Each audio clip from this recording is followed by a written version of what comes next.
welcome to Doors and Corners, a sci-fi and fantasy film commentary podcast. I'm Brian. And I'm Zach. And every Friday we sit down and watch a science fiction or fantasy film and give our 2 cents on its quality, production, story, and trivia. We watch the film together, but without sounds or visuals provided to avoid copyright issues. But if you do have access, we encourage you to join us and follow along. Here, we like to keep things casual, and there may be discussions of spoilers or sensitive materials or language. But we do try and keep things clean and family-friendly. Ultimately, the goal of this podcast is to create the experience of us all sitting down and watching this movie together. So get ready to hit that play button, because we're about to get started. Damn Doors and Corners, I mean, that's where they get you. Welcome back to Doors and Corners. I'm Brian. I'm Zach. And tonight we are continuing Phase 2 of the MCU. Unpreserved. With Thor, very worthy the edition, Dark World. It's like, I was looking forward to getting to this movie, both because I haven't seen it in a while and because I kind of like to revisit movies that people, generally consider as being bad. Even though I don't think, this movie has definitely gone through quite the... I don't think there's anybody who, praises this movie, but the opinion on this movie is definitely different now than it was, in, 98. Sorry, not 98, 2018. Wait, 98? People had a really interesting opinion. When are you living? 18. I don't know, man. My brain just really went. 2018. If you kind of go right around Endgame, the opinion of this movie versus now, very different, I feel like. I agree. Endgame, in and of itself, kind of gave it its own little renaissance. Because this is the movie that was revisited in Endgame with the time travel. Yeah. This thing... Yeah. This an Age of Ultron kind of got a lot of love at the end of the Infinity Saga. Mm-hmm. I agree. The thing about this movie is that it's not a bad movie. You look at it, it has problems, but this has about as many, this thing's plot makes more sense than something like Independence Day. In terms of its writing, its characters have some actual good development, except for the main character. There's really good and interesting stuff in this movie. The problem with it is that we had just been blown away by the Avengers. We had just had Iron Man 3 making over $1 billion. And we were coming up on Captain America Winter Soldier that was already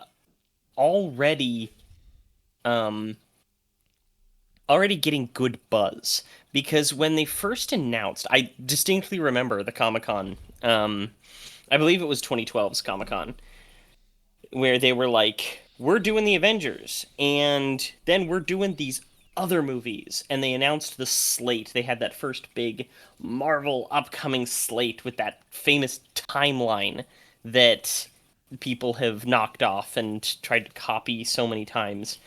And the first 2 listed up there were Thor: Dark World and Captain America: The Winter Soldier.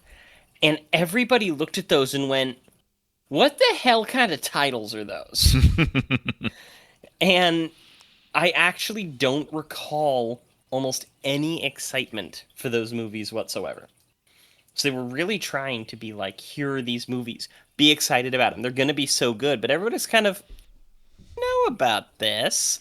And this one, I was living in Israel at the time when it came out. I saw it when I came home.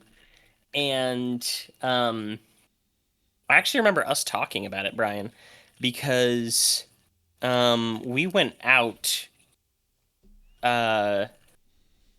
we went out to BJ's because it was like my 22nd birthday and we had my 21st birthday there.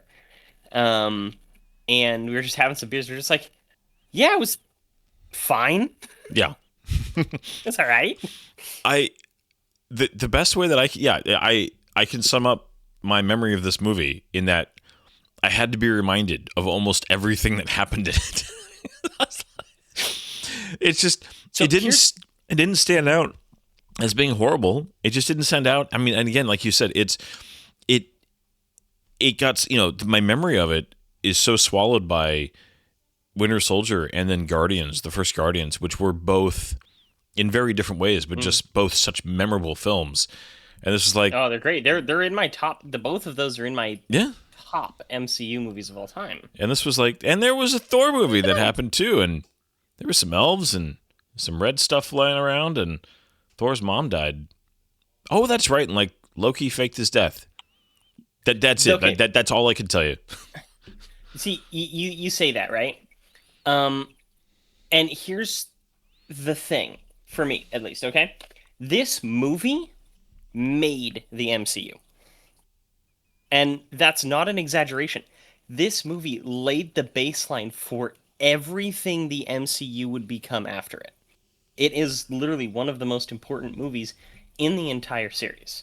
It sets up so many other movies after it. Yeah. It begins the entire Infinity Saga. Because when Avengers first came out, they had the cube, the cosmic cube. That wasn't the space stone. No, that was They an actually absolute- decided on it being the space stone during the post-production for this movie.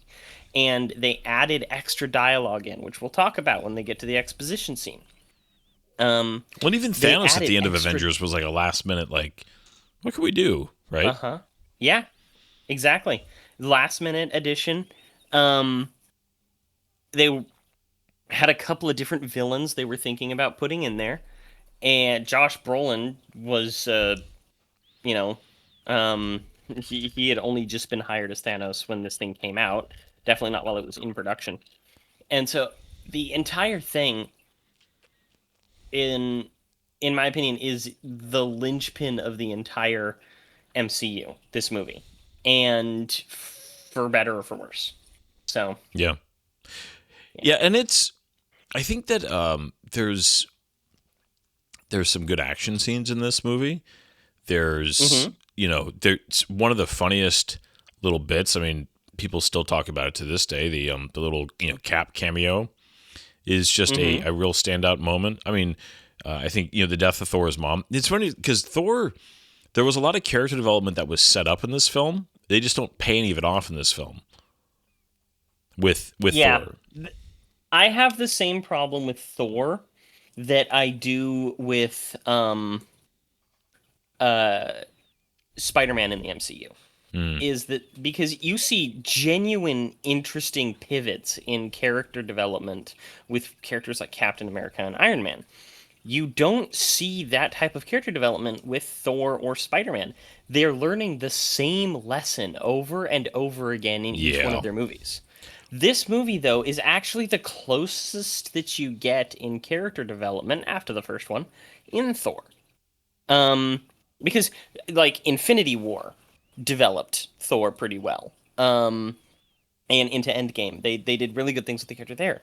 But this one does actually have some moments, like, there's a good discussion scene between him and Odin in here that is reminiscent of the first one, except Odin's the one losing his temper, and Thor is the one being wise. And like stuff like that's good, but it's not good enough. You know what I mean? Yeah. Well, and writers keep resetting Thor in order because all they can think of is the same lesson about him being like a hothead or irresponsible and having to learn responsibility over and over. It's grr. Just like, come on, guys. Grr indeed. Can't keep having your hero go through the same lesson over and over again. It gets old. Mm-hmm. It's also very ingenuine. Especially where a character that's supposedly like 1,000, right? Isn't Thor like 1,000 years old? Yeah, around 1,500. Okay. Yeah. Come on, people. Anyways, this is, wasn't this might still be up there with one of the shortest MCU films. It's got that going for it. It's less than 2 hours. Sounds right. Yeah. I didn't actually look up the rankings. Yeah, it is less than 2 hours. It's 1 hour and 52 minutes with credits. It comes out to about an hour and 45. Let me see. MCU movies by length. Well, this movie, these are all like very well-known things. So sorry for anybody who is like, really? You're putting out those low-hanging fruits? But things like, The Empire Strikes Back reference all through Phase 2 with losing a hand. We got that little fake out in this movie. That famous Kevin Feige comparison, calling this like this was going to be the Empire Strikes Back of the Thor saga, and it's like, okay, that didn't age well. It's like, Man, the number of times between movies and video games that creators, producers, directors, whoever will pull out an Empire Strikes Back reference to try describe their vision, or this is like it's like, shut up, stop referencing. the new one is Winter Soldier. Oh gosh. All these people being like, this is going to be just like Captain America Winter Soldier. It's like, okay, we get what you're trying to do. Stop it.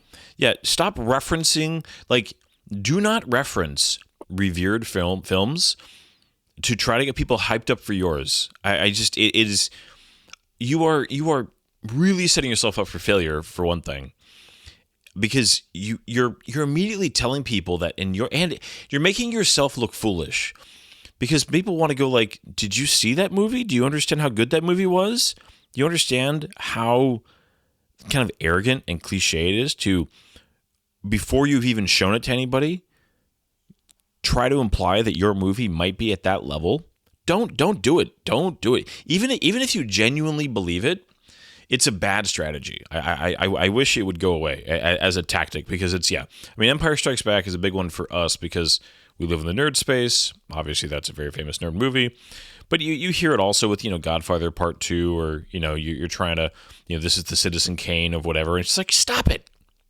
Just stop it. Anyways. I'm going to make the Eternals of DC. Not a good one, bro. But yeah, going into this, I have all of the MCU movies ranked. I forgot to bring this up last week.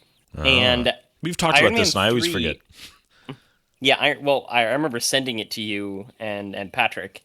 Yeah. And well, it's like we've had getting this conversation feedback so and many stuff like times, that. and I feel bad because I forget it on a regular basis. Like, I know generally speaking where you put them, but the exact ranking, I don't always. Yeah. Yeah. I only have one F. I only have one F in the entire thing so far. But Thor: Dark World and Iron Man 2, I have both ranked as C. Not C+, not C-, just they're fine. They're a passing grade. But they're not special to me. Yeah. Well, and are you, when you think of, I apologize if we've talked about this plenty of times, but when you rank things like in the MCU, are you ranking them like films as a whole? I mean, like, are you thinking about just all of cinema when you think of that? Or are you thinking of like for the MCU? Do you have like kind of a subcategory when you do that and when you evaluate them? It is specifically for the MCU and movies as I like them. I very much take an apples to and oranges approach to ranking movies. Like, I can sit here and tell you that, like, Pulp Fiction deserves like an A to an A plus and how good of a film it is. I don't like it. I don't like watching it. That's actually, I feel that way about a lot of Tarantino work. I get how brilliant he is. I don't care for his movies. That's fine. For the most part. But that's what I mean. I liked like Inglourious Bastards and Django Unchained. Hateful Eight was good, but like it tries to be all tense and clever for like way too long. Stuff like that, right? But Reservoir Dogs and Pulp Fiction and the Kill Bill series, I just don't like them. I don't enjoy them. I don't find them interesting. That's totally valid, but I guess what I mean is, sorry, you probably know this, but when you like say, like C for this, are you saying C for the MCU, or are you saying C just as a film in general? I think that this fits as a C movie across the board, both in the MCU movie and as a film. Like, it has a lot of genuine merit. It deserves praise, but you also can't get away from the fact that it has some major detractors, and those do need to be addressed. And like, this movie can be learned from in so many ways of how to do things and how not to do things, which I think benefits it being a C. Yeah. Okay. Both as a whole and as an MCU movie. Its rating on Rotten Tomatoes is 66%, and I think that that's valid. Yeah. Yeah. Well, because it's interesting too, because talking about the cast and crew a little more. Alan Taylor, this was back, if anybody can remember these days, when Game of Thrones was just a lauded, could do nothing wrong piece of television. You It's so funny how that goes because I mean, guess what? This would have been around season 4 of Game of Thrones, I think, somewhere in there. Something like that. Yeah, and Alan Taylor, who had not only directed some of the best episodes of Game of Thrones up to that point, also I believe he had done a bunch of like Sopranos and some other like real prestige television stuff. You are correct, sir. And Nurse Jackie, Yeah. The Prestige. There was Boardwalk Empire. I know that he did. yeah, it's some very well Yeah, regarded Mad television. Men. Mad Men. That was the other one. Yeah, And okay. yes, The And Sopranos, he's Mad Men, Rome, Deadwood. Yeah, but he I know he had some strong words about this movie, and I mean he's I have no doubt that he's a solid director. But it's funny because didn't he go on to do like one of the worst Terminator movies after this? It was either Genesis or it wasn't Dark Fate. That was Tim Miller, I think, right? One of the Yeah, because Dark Fate, in a bubble, Dark Fate's not actually a bad movie. There's a lot of things about Dark Fate that I think are actually quite good. I think it's the most clever of the post Terminator 2 sequels. We'll be But- talking about that later. Well, I like the robot. I like Gabriel Luna, the actor. I like the cyborg nature of the Protector and how they deal with all that. And there's a bunch of things about that movie that I like, while also acknowledging that it's not good. Yeah. But yes, this director, I will eternally have a giant black spot on my head, on its my head, on his head, because of Terminator Genesis. It's so bad. Which is one of the most egregiously horrific movies I've ever seen. What bothers me is that, this happens with aggregate ratings, right? You look on IMDb, Thor Dark World is rated as a 6.7, and Terminator Genesis, which for some reason Genesis is spelled with a Y, is a 6.3. Like, these are considered only 4 points, tenths of a point apart. I would watch this movie 10 Oh, God. times before I saw Genesis again. That's 100% correct. We should probably get into this. Are we We ready should. for the details? But yeah, so I was just kind of thinking, going through because this movie has some like legit talent behind it. Why don't you go ahead and run us through some of those people? Oh, yeah. So this is Thor the Dark World, of course. Thor 2. Thor, the bad one, that people like to say. 2013. It's better than Love and Thunder. PG-13. Yeah. God, Sorry, totally derailed you there. I want to talk about that one eventually. 1 hour and 52 minutes long. Oh, also, I need you to go look at the poster for Thor Dark World. I think it is the worst MCU poster to date. But it's directed by Alan Taylor. The writers, who really knows who wrote this movie? Written by Christopher Yost, Christopher Marcus, Stephen McFeely, uncredited rewrites by Alan Taylor, uncredited rewrites by Joss Whedon. There's a lot of people who helped write this movie. Yeah, well, so it's got the pair, right? Because those two guys, they're the Winter Soldier guys, and they worked with the Russo brothers and like everything, right? And they came back for Doomsday. Like yeah. Some of the best stuff in the MCU is credited to them. So it's like when I saw that they were attached to this as writers, I'm like, really? Yeah. Well, that's the thing. This movie just went through so many different variations. This is actually something that I don't know if you know about. Do you know about the alternate ending that they released the footage of? If I do, I've forgotten about it. So go ahead and remind me. Yeah, they released there was some sort of special Blu-ray release a couple years ago, and they included a special alternate ending deleted scene that they had shot that completely changes the end of the movie. But that was written by somebody completely different. There's also some of the script is also based a lot on the original treatment for the first signed on director. Why did her name just leave my head? Patty Jenkins. What's her name? Patty Jenkins. Thank you. Yeah, Director from of Wonder Woman. Some of that is still in this movie. So the writing credits for this are so all over the place. Anyway, getting back to the thing. Top cast, of course, we have Chris Hemsworth, Natalie Portman, Tom Hiddleston, Anthony Hopkins, Christopher Eccleston, Kat Denning, Stellan Skarsgård, and then you have all of the side characters: Jamie Alexander, Zachary Levi, Ray Stevenson, Tonobu Asano, Idris Elba, Rene Russo, Adewale Akinoyu Abiyaje. I tried.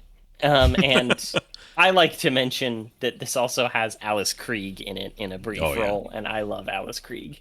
So I had to bring Borg that. Queen is in here. Borg Queen!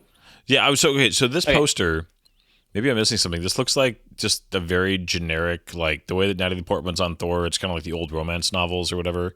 Like, I mean, it's not a good poster, but it seems very just like Just okay, but look Just at okay. You have very Christopher generic. Eccleston up there as this like they just took an image of him, put a transparent filter on there. They did that with everybody. What is like Sif is up there T-posing. You have Idris Elba just floating in the sky. You have the random debris. You have the spaceship that if you don't know what you're looking at looks more like a cross. His hammer literally has one of those like shines coming off of it. Yeah. Like it was just polished. This does This look is like so if, bad. yeah. I mean, it just looks like if you told AI to like, you know, if you fed it the movie and said make generic fantasy action adventure poster out of this, you know, this is what it would come up Also, with, right? one of the things that you can see is that it's like it's so photoshopped. The image of Thor's face in this poster, okay, is actually a still from the movie, from the opening when you're first reintroduced to Thor. Hers is probably taken from some other like promotional shot, and I genuinely don't think that that's their bodies at all. I think it's either stunt people or completely photoshopped or digital renders, and their heads are just photoshopped on. Okay. It's just I hate this poster with a burning passion. I have since the day it was first released back with promotions. I just needed to bring that up because I'm weird. Ready to start? That's okay. You are weird, but yeah, let's get going. As always, we encourage you guys to follow along, or if you don't want to subject yourself to watching this and just listen to us talk about it, that's fine too. But we are going to hit that play button in 3, 2, 1, go. Play. This is the first of the Marvel movies that is completely and totally produced by Disney. Was it This is had Disney bought Marvel? Yeah, that had all happened, right? Yes, Is this only they has the bought Marvel Marvel logo ahead of it? while Iron Man 3 was in production and the Avengers was due for release. So they distributed the Avengers and they produced and distributed Iron Man 3, but they like co-produced Iron Man 3. Yeah. This thing Which- is their first solo. Yeah. Which was the first movie where the Marvel Studios had live action stuff from the movies happening in the letters versus comic panels? I want to say it was Phase 3, Okay. but I'm not positive. Here, this, all right.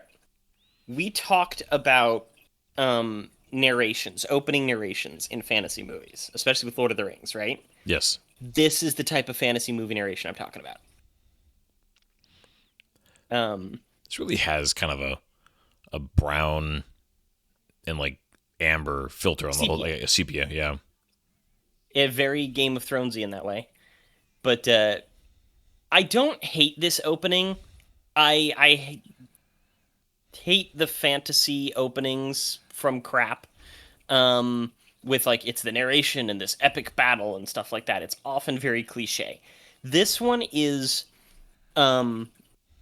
upgraded by having talent like Anthony Hopkins and like actually some pretty cool action, but it is that generic fantasy opening that's just not good. And it's just kind of this nonsensical. They don't give any reason for why Malekith wants to make things dark again. Why he wants to do this, why he wants to use it this way. It's such crap. Like, why do we care? What are his motivations? The worst part of this movie is Malekith, which Christopher Eccleston is a very good actor. even if he weirdly hates pretty much everything he's ever Yeah. been in. When I was researching Um, this, I was like, yeah, because he's one of the Doctor Who's, and mhm. he's been in the but okay, this is a weird reference. I think of him first as the main antagonist in the Nicolas Cage Gone to See Seconds movie, which is Oh, okay. I thought you were about to say G.I. Joe, and I'm going to be like, bruh. no, My first exposure to yeah. him, actually, shortly after he did Doctor Who, but before I was interested in Doctor Who, he was on the TV show Heroes. He played an invisible man, um, and he was an a-hole. All right. Yeah. Yeah, no, I But they have this whole yeah, go ahead. The whole Nine Realms. they have this whole convergence thing that's like the main crux of this, which fine, but it doesn't make much sense. It's like it's weird. Like everything about this movie is just kind of out of pocket. This guy looks like a Klingon. He does, and so is this supposed to Um, be Odin's dad? yes, this is Odin's dad, Tyr. No, sorry, Bor. Not Tyr. Bor. And um, Bor was actually a villain in the comics. He gets resurrected at one point, causes all kinds of problems um, with Thor, and that's just kind of the way the Thor comics goes. He finds out he has another relative like Hela or Bor or Balder, and they end up villains, and then sometimes they're friends again and stuff like that. It's a whole thing. But yeah, So it's supposed to be Odin's dad. yeah. So do you want to talk a little bit about they extensively rewrote this movie following how much everybody loved Loki in Avengers and wanting to bring him into this as a much bigger deal, and they basically reworked the script to give him a lot more time, which was probably part of why the villain suffered as far as his arc, right? Yes, I believe that is the case. I mean, They go ahead. Oh, yeah, but no, it's exactly what you said. Tom Hiddleston owned the role so much in the Avengers and in the first Thor that he got the fangirls. And the moment the fangirls are involved, they're like, oh my god, we need more of this guy. You have to remember, this is at the tail end of the Twilight era. There's that whole Mm, thing about like the heartthrob that had kind of had a resurgence. And he had taken over from the girls who were obsessed with Edward Cullen or the other girls who were going after Benedict Cumberbatch at this time. Um, and so they saw him as a golden goose, so they shoehorned him into the movie, which oddly enough is one of the things that works best about the entire movie. see, I'm like, I'm torn because Tom Hiddleston is great. Loki's a great character. He adds a lot to this movie, but I would be curious to see a version of this movie where they didn't feel the need to bring him in if they had tried to develop. And just I'm not saying by any means that it would be better. I'm curious of the alternate version of this where they weren't trying to keep Loki in it just because people liked him. If they wrote it and whatever they came up with a just a villain and a hero story with Loki and not Loki with Thor and what's his face, the Dark Elf, and how that would have Malekith. gone. I think that Malekith and the Dark Elves were the wrong choice in general for the villains in this movie. There were a lot of things and people that they could have pulled from, and I don't know why they chose them, but they did. Um, I'm curious about other versions of this movie as well. I wonder what Kenneth Branagh would have done with it, but he felt like he was kind of too exhausted from the other movies, and he decided to go on to do big sigh here. Jack Ryan Shadow Recruit with Chris Yeah, Pine, it's so which weird because we're both Jack Ryan fans. yeah, And that well, movie's just garbage. and there's some ingredients there that I like. I like Chris Pine. I like Kenneth Branagh. I like Kevin Costner, Kevin was in Costner, it. but Keira Knightley, yeah, who but I not a good had a movie. huge crush on for 20 years. Yeah, Um, and then this Patty Jenkins version, which was supposed to be a kind of Romeo and Juliet love story, focusing on um, uh, focusing on Thor and Jane's relationship, where she's pretty much brought into Asgard for one reason or another, which of course carries over into this movie. But it's more about their love story and both of their as people, you know, being afraid of aliens and especially Asgardians after Loki, and Odin being like, "It's immortal, you idiot! What are you doing?" So there's some interesting stuff there. Yeah. Okay. This is supposed to be the same race as Korg or whatever, right? Yes. So this is blah blah blah blah blah. What's that race called? Cronin. They're called the Cronin. Cronin. Now, And I know this is kind of this the is brought up. size of the Cronin. Okay, about to say, is this What? normal size or is this a giant? That's the question. Like, is this a really big one? Is Korg a Cronin midget? It's not really did it's not really discussed in the MCU. But all of the others that we see are Korg's size, so maybe he's just a big one. This right here was one of the Joss Whedon rewrites and is supposed to be a direct reference to Raiders of the Lost Ark in the scene where Indy shoots the sword guy. Yeah. Yeah. I mean, it's Another thing that this movie did. Sorry. no, go ahead. This kind of set the precedent of Joss Whedon being brought into movies that are struggling in order to rewrite them and rework them from the back end. It was actually specifically noted it and Age of Ultron and a couple other things as reasons why he was brought into Justice League. Yeah. It's like this two are here. That worked out for him. Yeah.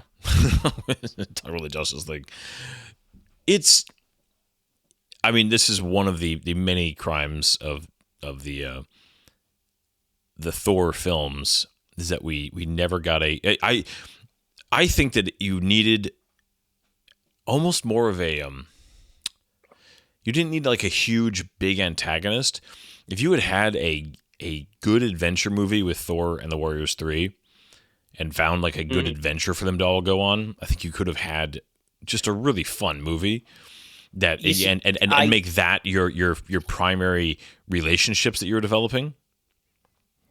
100%. I think what they needed a road trip in space movie, which is how they ended up describing Thor: Love and Thunder, and that's one of the things that Thor: Love and Thunder did well. I think they weren't just like, oh, we're on Earth and we're on Asgard.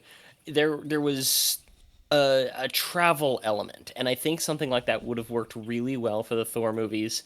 Have it so that it's him and Jane and Loki, the Warriors 3, maybe somebody else, and they all have to go get something. It's a giant fetch quest, but it's goofy and Indiana Jonesy, big fantasy crap and solving puzzles and creatures and stuff, and maybe just be too expensive. I don't know, but I think that it would have brought people in. You know, Well, and but I think they were also too scared at this time. maybe, but it's like there is a you had some. I mean, you had Ray.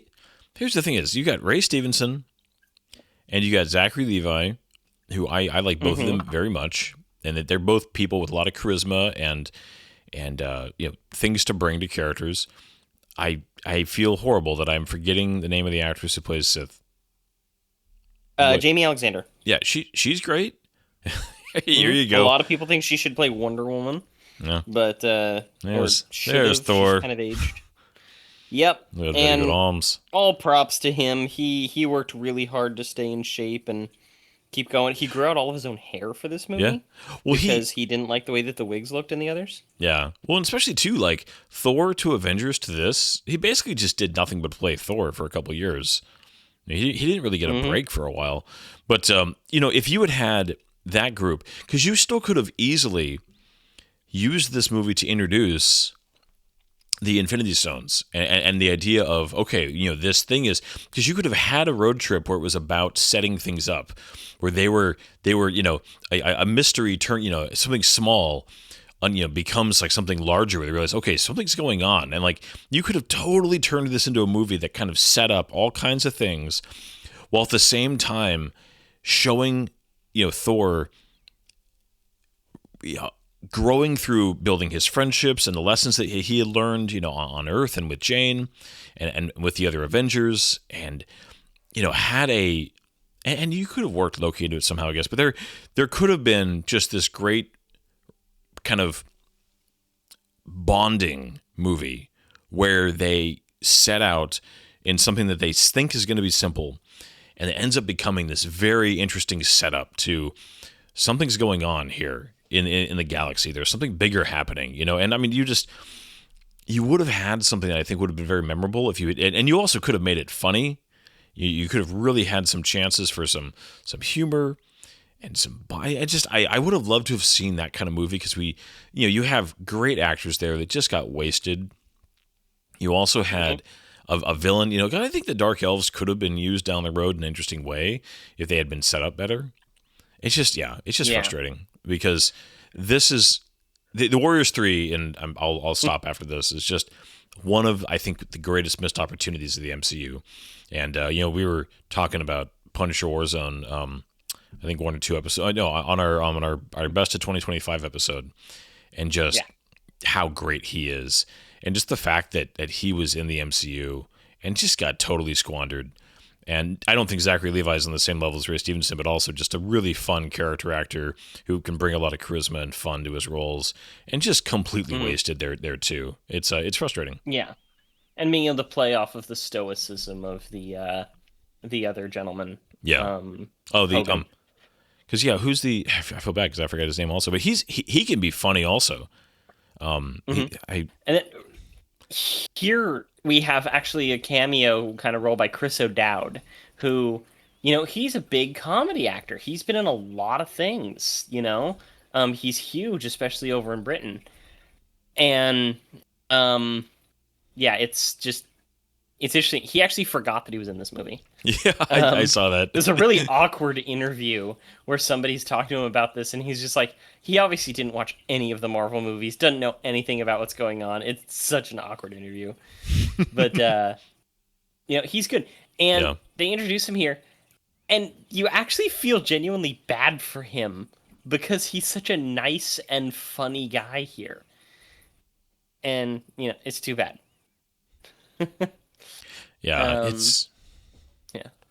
Yeah, there's. Well, I know Natalie Portman kind of famously didn't want to do this, especially after Patty Jenkins left, right? Well, she got really excited for Patty Jenkins's version, and then when they found out that they weren't doing that and she was under contract, it just killed her. And the alternate ending actually removes her character entirely, and because she didn't want to come back for any more. It actually would have been a better ending for Thor Ragnarok to be able to pick up on than this one actually ends on. And, it's funny that it happens. The Seabass thing is something that actually carried over into my relationship with my sisters. There have been a couple times where it's just it's that awkward silent Seabass. Nice. Kat Dennings. Okay, how do you feel about Kat Dennings? In this role, she's fun. She was a fun surprise in WandaVision, right? Yeah, I was blown away by how much I loved her in WandaVision. She was one of my favorite characters in that entire thing. I wanted an entire show of Darcy being stuck with Vision.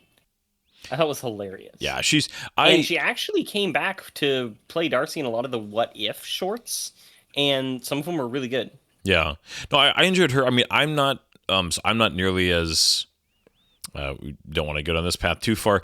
I don't love WandaVision, I think, nearly as much as you do. I have a lot of issues with it, but she was very good in it, and I think that she brings just a natural. I mean, she obviously has a lot of natural kind of charm and humor as an actress.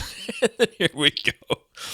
Okay, I was reading up on how much of a pain it was because they actually shot this at Stonehenge. And having to work around the hours that you can shoot there and all the logistics. Having him in a nude suit.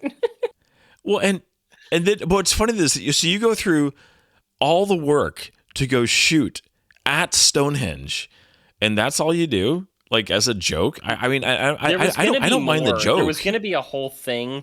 There was going to be a whole scene of him there and like realizing something and finding something and all this scientific equipment, and then they look back and he's naked and running around and there's all kinds of problems. Um, it sounds kind of funny if they were able to do it right, but they didn't get to. Yeah. The funny thing, okay? Denis Villeneuve specifically mentioned seeing him running around naked in Thor and being a general kind of crazy weirdo and being like, I bet he'd be an interesting Baron Harkonnen. Really? I didn't realize there was a connection there at all. Yeah. He mentioned it in an interview or something like that. Okay. Oh gosh. Yeah. I remember this whole scene, this thing here where we have Jane discovering these anomalies and there's all kinds of gravitational weirdness and teleportation. And it was like the main focus of the what you call it? The trailer. The first trailer they put out. And so I was really confused as to what they were doing with this movie. I mean, this whole thing here. Yeah, this is cool though. Like It is. It's notable, noteworthy. Well, because they did this practically, right? Didn't they have this truck like on a some kind of a rig where they're actually turning a truck? I believe so, yeah. Yeah. Like there's one or two scenes where you can tell that it's composited, but there's other scenes where you're like, wow, that's actually there. Well, I was reading up on IMDb about they went to that stage, that big famous stage in England where, oh my gosh, what's the Star Pinewood Wars Studios. Well, I mean, specifically like the soundstage where, well, what part of Star Wars was? I'm trying to remember. Anyways, it's a See, I've done this in Portal. Yeah. Anyways, they did. My point is, they did a lot of things in this movie at scale, like big, and doing them practically. And I there's a lot of filmmaking in this that I think is commendable. I know that Asgard was built out to a pretty big extent, but they just there's plenty of things interesting too. The little shield logo, on the cradle that she pulled that thing out of, some of her equipment. Yeah. Did you notice that? There's a lot in this movie in terms of how it was made and bits of it that are great. Yeah. I love that this is clearly to me but what she's holding is I one of those PDA things, working at Target to tell you where things are supposed to be in the store. I worked at Target in 2014, and I can tell you that that's too nice. That's what Target started using in like 2018 or something. My 1 year there was right around 20, like 2012. No. What am I talking about? I worked at Target at 2009. It was right around the crash. Yeah, I worked at Target for 6 months in 2014, and it was awful.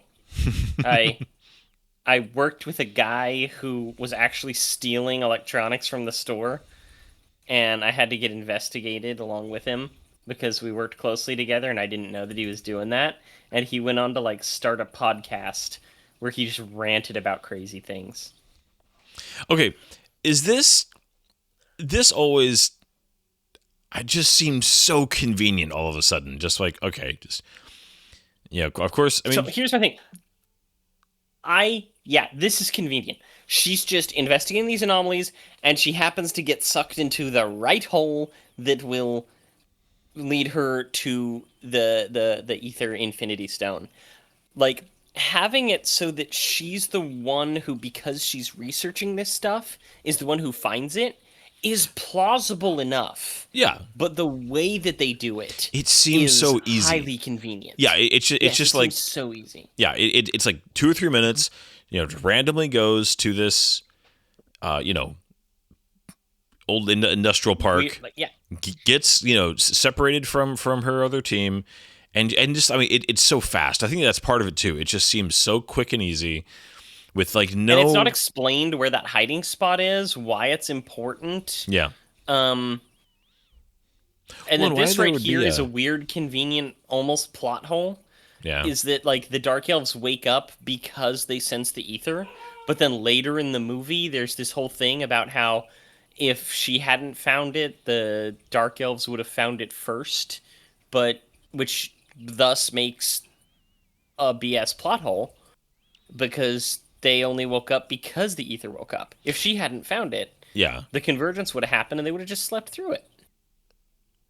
Yeah, it's very this is one of those like don't think too hard about the like greater plot going on in this film because it's just as stupid. No, I need to think hard about it. No, This I'm is I'm not saying movie you like it important. just in general. If you try to like make this work somehow, Yeah. I do love that there's only two elves in this entire movie that actually get like full makeup treatment. The rest just get hockey masks. Right? Dude, I feel bad for Christopher Eccleston because, like, yeah, he seems to be kind of an asshole in real life. I don't know. But it might not actually be true. Just the way that he talks about He the movie does and stuff whine a like lot that. in interviews. Yeah, but like he had so much more time in makeup than anybody else for this movie, and they don't change him that much. I feel like they really didn't need to do that to him. I feel like they could have gone a little bit lighter on it, but no, they he spent like 6 hours in makeup every day. How awful is that? They also just yeah, Idris Elba. I know he famously called making this movie torturous and just a pain in the butt. Mm, Man, I yeah. feel like Dude, early. Idris Elba is so underused. Well, there's so many. I think that's where you have especially in these early MCU films, you have a laundry list of amazing actors who are kind of brought in to just be like, that um, Leonardo DiCaprio meme, pointing at the screen, and that's like it. Mhm. Instead of just like Well, Idris Elba wasn't a big star around this time. This actually helped him become a bigger star. yeah, but he was still recognized enough to be like, all right, so you're just gonna throw him in this helmet and have him be the dude who sees things. Yeah, I guess so. Okay, this is Okay, a note weird this effect. scene, okay? It is, but all right, look at this scene right here. Just note that she's suddenly wearing the clothes that she gets in Asgard. Well, yeah, she's like in robes right away versus her like jacket and jeans when she got Uh sucked huh. into the portal. The portal like immediately took her Exactly. right to the deep hiding spot. Right, like they hid the ether. It makes also the Asgardians seem so incompetent. They're like they just went through a portal and be like, hey, let's put it right here. Like, You see, the way that one would want to write this movie, in my opinion, if I was doing this, you can take that convenience and make it a malicious convenience. The idea that the stone, the ether, is alive. Because it is. It has its own will, and it wanted to be found. It's yeah, almost like the One Ring. They could have done something like that fairly easily, I think. and it's the reality one, right? Yes, this is the Reality Stone, which I don't believe that they actually wrote this movie with the intention of it being the Reality Stone, because later they do they have the little voiceover. It's like the others appear as a stone, but the Reality Stone appears as a fluid. Also, I like this. This is a really great like opening or Oh yeah. So reunion. did you read about how many takes it take her? How many takes it How took many her cooks did it take to? to actually slap him? Because they had to keep redoing it because she wouldn't like really do it. She's like afraid of hurting Chris Hemsworth. Also, too, they're a foot different in height, so she's like standing on a box right now or a ramp or something because she's so much shorter than him. So this is one of those things that I like about this movie is that she's like, why weren't you able to go back? He has a good excuse. She acknowledges the good excuse.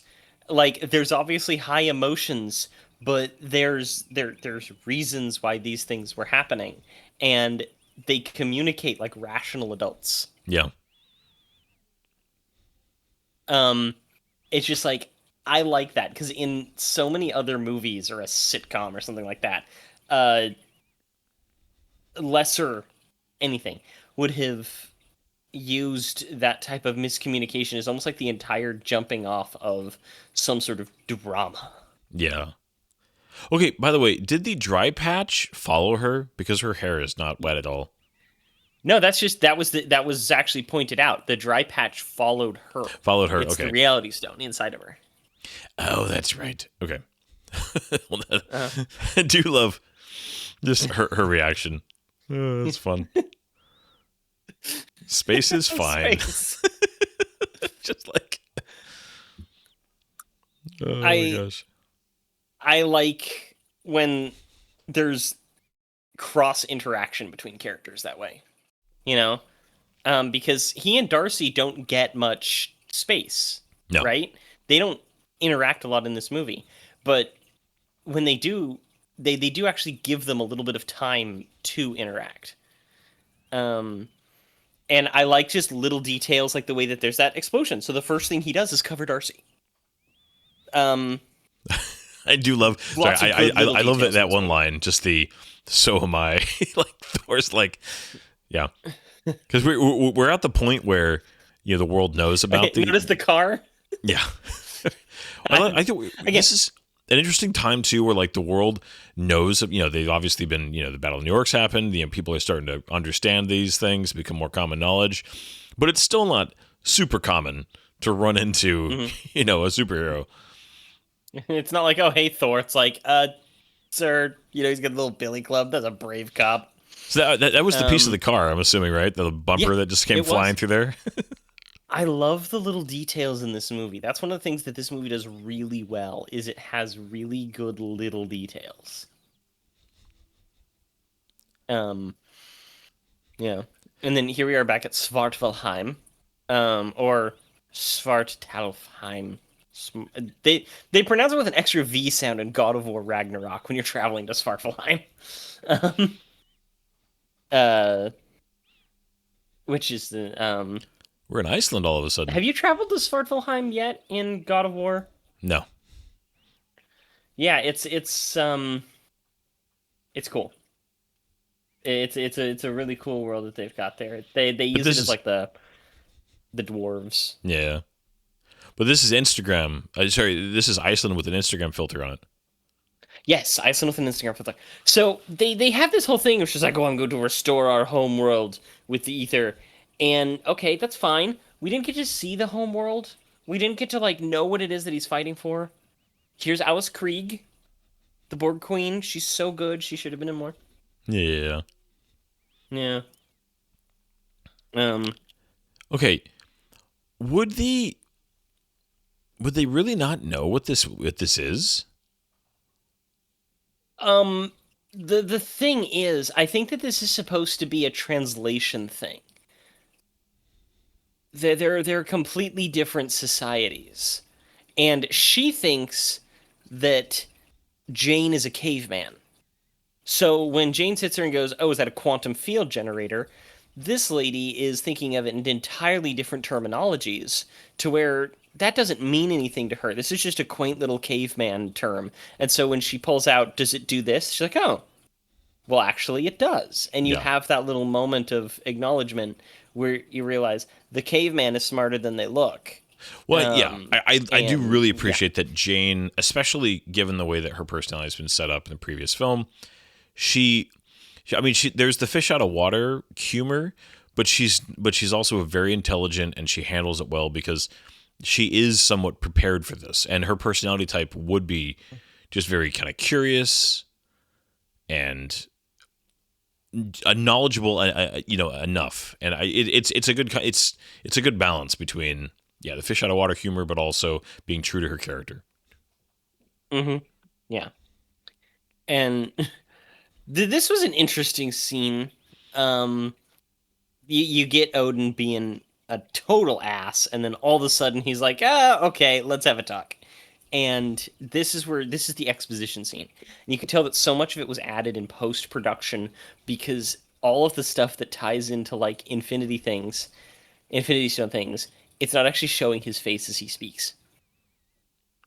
Yeah, you have this it was all added in post. Generic B-roll spot. Well, and then they did this here And then they also did it in Guardians with the Collector, like explaining it to Peter Quill, right? So it's like they just, It's drip fed to you over the yeah. first few appearances before they really tie it all together. This is a Well, yeah, cool. Like that's often I do appears want as this book though. I want the the children's book, the, right. like It's like animated. it's cool. like Harry Potter meets a Book of Kells. Yeah. Yeah. Yeah, Malekith sought to use the Ether's power to return the universe to one of darkness. Okay, but why? But Now, why though? You couldn't just go to a planet and turn out the lights? okay, so Like, here's I was reading, and tell me if I'm totally wrong with this. So I was just kind you're of totally doing. wrong about this. I actually did some research, and they were talking about, this was some IMDb article that was linked, that the elves like predate the birthing of like the modern universe, and like we're actually involved in the creation of the ether. That there's actually like there's some precedent that they are basically trying to get the universe back to the way it used to be when they were in power, in a way. So like they actually should have a much greater impact on like the history of the universe than they're given in this one kind of one movie that talks about that. I mean, do you know their history at all? Is that even remotely close? Maybe? I mean, I know this is supposed to be stinking old. I think that the beginning of this movie is actually the oldest back in time we see anything in the MCU go. It's like 4000 BC. I think the Eternals is maybe the only one that's gone earlier. Um, it okay, I want to talk more about that, but I like this scene, okay? Because all these people are just like, oh, how stupid are the Asgardians that they don't search their people for weapons and stuff like that? When we very clearly see that he's hiding the stone inside of the guy's body right now, okay? Yeah. Sure, they don't take the guy's armor, but that's because they want the character to look cool with the cool armor that looks just like Courage does in the books. But they do it so differently. It's not like he's just hiding a weapon in his armor. No, the dude is hiding it inside of his own stinking body. Yeah. This. Yeah. I think maybe the thing you read was either a theory or something out of the comics. I'm not finding anything that seems to Yeah. It might have been other than that something. the reality stone was discovered by the dark elf Malekith, who was able to wield the reality stone in an attempt to return the darkness to to return the universe to its primordial darkness so that his people could reign supreme over the universe, which isn't outright stated. It could just kind of be implied. I like but he's that, the one who first liquefied it. yeah. Okay. Say, I do like right here just the connection with their mom. It's one of the things that, like, it's not a stretch at all that her connection would matter, and that when she dies, like, it is I mean, obviously Loki is still being Loki, but that it wouldn't have no effect. And the fact, this is a cool way to, I think, establish it by having her down here with him, like in his cell, basically like spending time with him. It's this is a really kind of good way to show don't tell. So when we get later on, it's not just well, it was mom, so of course it mattered. Like, they give you this scene, and it's a way to both show you the prisoner being taken down, kind of let you know where Loki is in Asgard, and establish this relationship kind of all at the same time. It's also pretty important because it shows a little bit of her character, because Odin specifically said that he would never see her again. So she's breaking Odin's rules by sneaking down there. Yeah. Okay, this scene right here. The two of them, they're hanging out this little balcony, looking over stuff. Does this remind you of episode 2? Oh, yeah. Absolutely. They're totally on Naboo. Yeah, yeah. And I'm like, part of me was just like, did they film on location, like in Italy? I don't think they did. No, Would that be, again, like, really this funny? was all like they built a ton of Asgard at Pinewood, didn't they? Yeah, Yeah. yeah, they did. The only on location are Iceland, Norway, London, Salisbury. Oh, there we go. Yeah, it doesn't look like there was anything. Yeah, a little Yeah, kissy because he kiss. likes sand. I do think Chris Hemsworth has a little more charisma even in this movie than Hayden had in episode 2 and 3. Very true. Imagine you're making out with your girlfriend and your mom just like shows up to smile at you.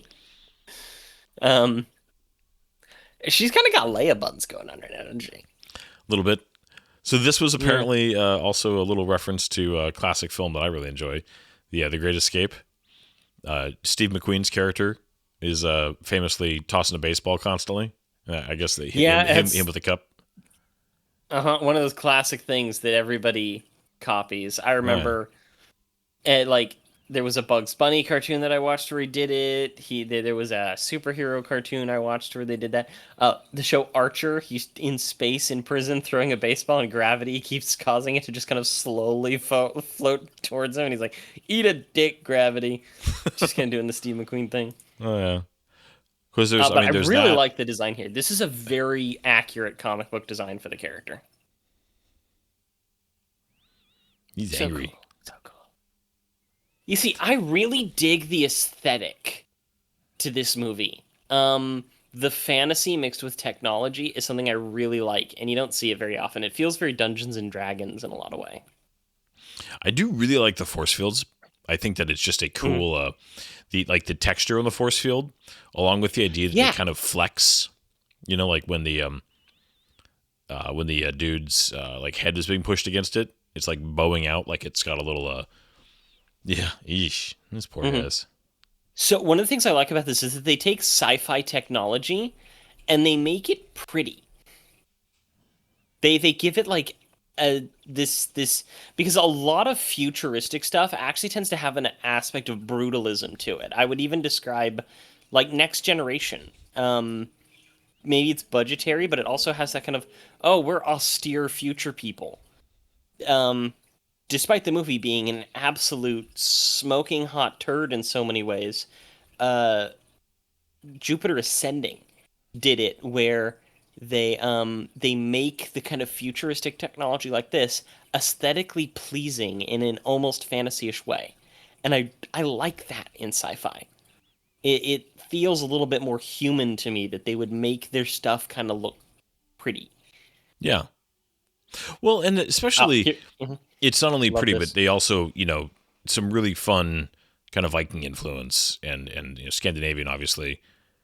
It's I do think that, because I know that Alan Taylor in an interview said he wanted to make Asgard a little less shiny, a little less gold, as it was in the first Thor. And I think they did a good job of kind of toning it down while still keeping it very, like you said, very, very pretty. So one of the things was pointed out. Sorry, I like Loki just reading. It's such a simple little comedic beat, but it just makes me chuckle. Yeah. Good. It was pointed out that this is the only movie outside of Thor: Love and Thunder at this point where Thor just gets to be the mighty Thor. He's not like, Avengers. He's in just kind of a side character essentially, and this is the only one, because in the first one he was stripped of his power. In the third one he lost his hammer. Infinity War he was beat to a pulp. Endgame he was a drunk. This is the only Thor-centric movie where he gets to just flex his muscles and be the comic book Thor. And he has some just really great badass moments through this movie. That being one of them with the thrown hammer, where he like jumps up and grabs it and just it pulls him off. Yeah, his flight animations I like a lot. I love that you see the repaired Bifrost right there. He ran over. Yep, I was gonna bring that up too. This is also one of the only times that Heimdall gets to like shine in how badass he is. Like he had that one moment in the first one where he took out a couple of giant frost giants, and then you have him like taking out this ship pretty much by himself, and you have a brief fight scene with him in the third one, but otherwise he doesn't get much like action. And that makes me sad because you have freaking Idris Elba with a giant sword. And if you watched the Suicide Squad, James Gunn's Suicide Squad, you know just how fun he is in action sequences. Yeah, he's great. Well, and he's supposed to be like one of the. Okay, I don't. What was the point of the one cloak ship? Or were they all cloaked, and then once they were discovered, they're like, screw it, and they just went in? That'd be my assumption. Or they were trying to distract him and get these other cutters into position. Which this whole sequence is so good. I know people give this movie crap. Everything about this action sequence, the kind of very sci-fi nature of it with the fantasy aesthetic, the design of the ships, the moving around, this I don't know. There's a feeling to this that I just really like. I almost want to compare this to a weird middle ground between something Star Wars and like almost The Expanse in some ways with the way that they film it and the way that like the the missiles and the guns move. Um, Well, it's just got a hint of grittiness to it. yeah. Well, yeah, it does. Well, the enemy ships, one, they get a very stark difference in the technology and the design. So you're never lost. You're never wondering. Kind of, you're not losing track. The difference of nice. The fact that they use themselves like flying kind of knives is just kind of a you don't see that a whole lot, which is cool. Also, they work in a way, the way that they move. Ships as melee weapons. Yeah. Well, but they move in a way that is very if you had a ship with inertial damper technology, you could do that. It's kind of like how cool it was in Battlestar Galactica. Watching the Vipers work the way that no okay, this actually we're so trained by Star Wars, right, to watch ships work like they're an atmosphere and to see it like no, this is how they're able to do it in space, and it's cool. So stuff like that, just like the very precise, like like actually like inertial dampers and thrusters are controlling them, which just there's a lot of stuff that works to make it not seem like just another generic spaceship fight. Tying into that, okay? This scene right here is a direct reference to one of my favorite short films of all time, which is called Deceived, which was the first cinematic trailer released for BioWare's The Old Republic Star Wars MMO that features a Sith boarding craft crash into the Jedi Temple. Just like that thing just crashed into the Palace of Asgard. It even has this scene of the Dark Elves, of the Sith inside, with the red lighting on them from their lightsabers, and the Jedi approaching, and it opens up and they swarm and have a fight scene. Like, it's not subtle. They're not like one to one, but they are so close. It's like grapefruit and oranges, okay? And I remember watching this in theaters because it was like 3 years after that cinematic trailer had come out, or maybe even 4 years. And I was blown away. I'm just like, oh my god, that has to be a reference to the Old Republic. It's so similar, including color scheme and shot composition. You could be very easily right. Oh, I know I am. I was just thinking, so I'm watching this and I'm always interested in any time there's a movie scene where you have what I would assume would be kind of like the elite guard of anything, where you have like the these are guys that like in Odin's throne room, and the fight seems very kind of one-sided, but then again you would have the the people that Malik would be not Malik. What's the elf's name? Malekith. Malekith. Oh, by the way, really fast, I think it should be mentioned that the production company who did the Old Republic cinematic did the special effects for this movie. Oh, Very cool. Yeah, may continue. So, do you think he targeted Frigga No, specifically? he's targeting Jane. Oh, that's right. Duh. I'm an idiot. Sorry, Yeah, internet. sorry, buddy, but yeah, that was Kenny W. No, that was Um, I had to say that out loud.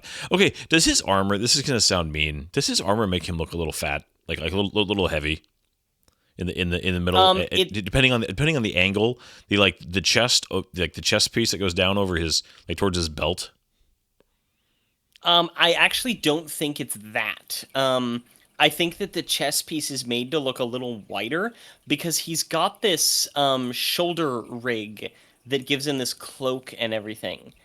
Um, it's like it's very unbalanced. Yeah, it gives him a little bit of a pooch. It I see does, what yeah, you're right. talking I'm about not. there. This is sad. I mean, it is. I really like the costume though. I think that Jane looks really good in this scene. I always thought that it was just a really good costume. Um, even if she's just an illusion. Rich. But seriously, Endgame makes this movie so much better because she just had the conversation with Thor that we see in Endgame. Um, and it adds more power to this moment. Um, because it's already, They his mom just got stabbed, right? Yeah. But They after do. Endgame, this scene's even better. Yeah. I was gonna say they do the thing here where, and I get that it's just, kind of just the way it has to be, but that he shows up like the instant she dies, like literally 3 seconds too late to actually save her. And Odin's wasn't doing anything. Well, I mean, he was. Like, where were you, old man? Yeah. Yeah. So okay, did the alien ship? Did it just like FTL out of there somehow? No, they just went invisible and floated off. Well, no, because like Thor threw his hammer and it was flying right at it, so it had to have like moved somehow, or his hammer would, or Mjolnir would have just slammed into it. Still, I think it would have slammed into it, but I think it just would have kind of plinkoed off the mothership. you don't think Mjolnir would have done much? Not much. I think Yeah. that you could write in that it has, it's the mothership of the Dark Elves. They spend generations fighting the Asgardians. It knows how to defend against the little magic hammer. Um, This is a really epic funeral scene, by the way. I mean, I think that the this is music. yeah. Brian Tyler's music in this is so good. It's actually, I genuinely believe this has one of the best scores in the MCU in general, because of this scene especially. I also should point out that Vikings didn't actually do these type of boat funerals. So where did the mythology come from? They would build a boat on shore, and it's actually really disturbing. They have some accounts by historians that witnessed it. They would build ships for their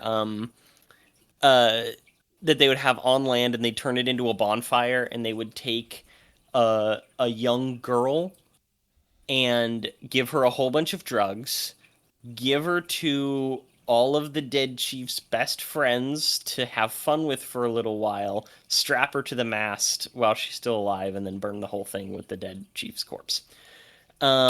Well, that's And awful. it is Well, the that does burning feed of into the whole people that on Vikings boats. were not. Go ahead. Oh yeah, it was some later ones, especially around Britain, actually, that did the whole burning boats thing. I was about to say though, like Vikings were not some like noble, to be admired, race, right? No, they had some things that were really good about them, like all societies. Yeah. They had some things that was like, okay, there's a reason that they survived and are kind of legendary. I myself am almost entirely Scandinavian by DNA. Like literally, it's 80 to 90% Scandinavian. I came from Vikings, but given that I'm Irish and British and all that stuff, I'm from the Viking rape babies. Um, uh, yeah, and they're not great. They're not great. So okay, maybe this is not the right time to talk about it. Can you explain to me Hmm. how, because this is jumping ahead to Ragnarok a tiny bit, so I'm sorry, because we were not going to get there for a while, but I'm just thinking about Mjolnir. How is Hela able to break Mjolnir so easily? Apparently, so easily. She's an ancient goddess of death. But just what did she? Did One she of the just have things they like talk about is magic? I that mean, it wasn't like physical strength to crush it, was it? It was like some kind of like magic to like destroy it. Because I mean, I don't I know. think it would have been a combination of things. One of the things that they establish in Thor Ragnarok is that she was the previous wielder. So, as an ancient goddess of conquest and destruction and death, um, yeah, Stanley. Stanley. As an ancient goddess of conquest and death, who previously wielded Mjolnir, I think that she's one of the only people that would know it well enough to know how to destroy it. Okay. Like, I think that's something that you can read into it. All right. It's one of those things that I always, as a layman who just doesn't know really anything about the mythology there, it always struck me as just a cheap, like, let's just show how powerful she is by letting her do this thing without giving you any context for why. It just always seemed like just a very shallow bit of writing in that movie to just establish how powerful she is, and I immediately go like, wait. You've already told us how indestructible this thing is, so how did she do that? Like, and you're not even gonna like give us like a one throwaway line about how it happened. Yeah. And I get that if you like I know the think greater that, mythology, maybe, but like for someone like me who well, knew nothing I about the greater don't know the mythology, greater mythology. I don't know the greater mythology, but Wait. we know that she's powerful, and then later in the movie, it distinctly shows that she was the one who was wielding Mjolnir during Odin's conquest of the Nine Realms.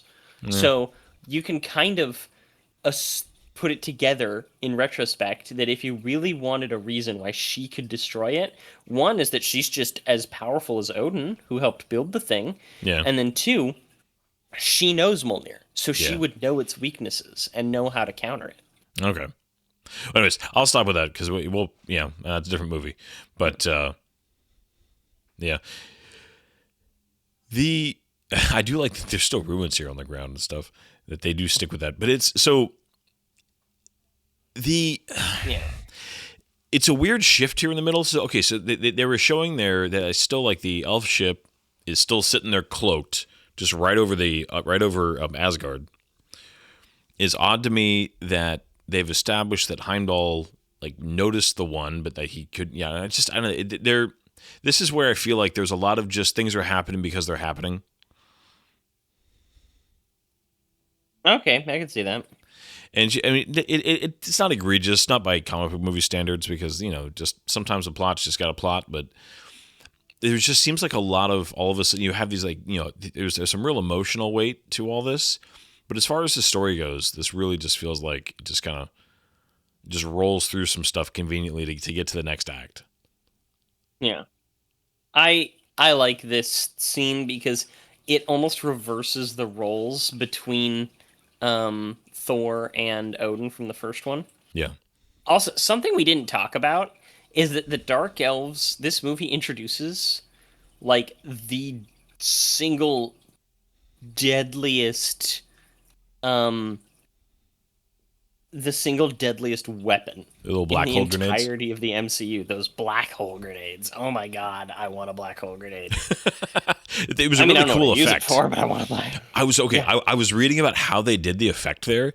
Is that they literally like did tiny depth charges in like water tanks and like used them as like the reference material to create the special effect. That it was very much like a depth charge in water, and that was the reference, and they actually like built special tanks and like did some filming and stuff. So it was cool. There's somebody who and loves a good they submarine also- sequence, with some depth charges They going off. also, yeah, they also did a thing that was interesting. Uh, some of it was actually based on glitches in the rendering process. Um, which I love it when they do stuff like that. Okay. But the lighting in this movie, though, is also really good. Like, look at this scene and how it's lit. I I just think it's I don't know. I like it. I think it's very good looking. Well, despite the same kind of filter over the whole thing, the cinematography itself is actually quite good. You know what I mean? Like the way they set up lighting, the way that they shoot it. It's, again, Alan Taylor's not a hack. Like, he's, as much as Terminator Genesis is just an awful, awful movie, he's not Egregiously awful. Yeah, but you know what I mean? Like, he is not, on a technical level, he's not a bad filmmaker when it comes to, you know, I'd make the same argument for, like, say, like Michael Bay, who has so many weaknesses, glaring weaknesses, but is on a technical level a very, very proficient director. Mm-hmm. Yeah, the Michael Bays and the J.J. Abramses and the Zack Snyder's even. Ryan, what's his faces? Yeah, Zack Snyder's. Ryan, what? I'm not thinking of Last Jedi guy. Oh, Ryan Johnson. Yeah. Ryan Johnson. Oh, yeah. Last Jedi is a beautiful movie. Mm-hmm. Yeah. And this is, yeah, like I said, I mean, there is just the color palette, which is overdone, but it is a beautiful movie. Also, I genuinely think that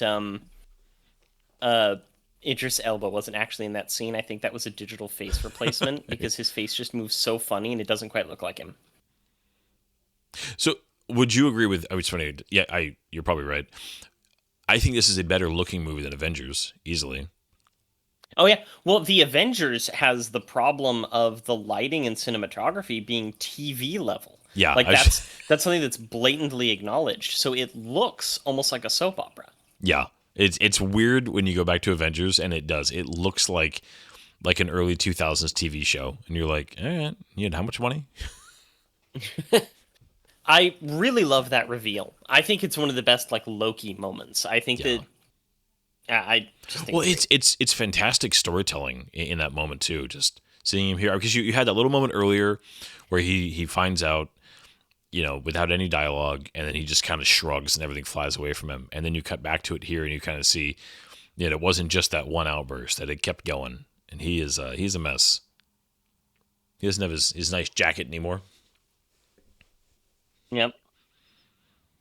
I still love the texture of these force fields. You know, again, as somebody who, you know, loves Star Trek and, you know, kind of the blue shimmer, there's something really cool about the almost like a rune-like quality to the force field. I know I talked about it earlier. Yeah, that's exactly what I was talking about. That kind of prettiness to it, that aesthetic that adds to it. I feel like there's a little bit of Lord of the Ring dwarven architecture going on with the Asgardian, kind of like down here in the rocks and stuff. You know, a little bit of that Peter Jackson-esque, 100%. Yeah, dwarven architecture. Is it just me, or does Chris Hemsworth look kind of like Liam Hemsworth trying to look like Henry Cavill's Geralt of Rivia in this? It's there. Okay. Here we go. This is just, it's so much fun. Best scene in the movie. Well, and like this is the most memorable scene in the movie, in my opinion. I also love the structure. Helmets, though. Yeah, I do enjoy the structure quite a bit. Of it's just funny.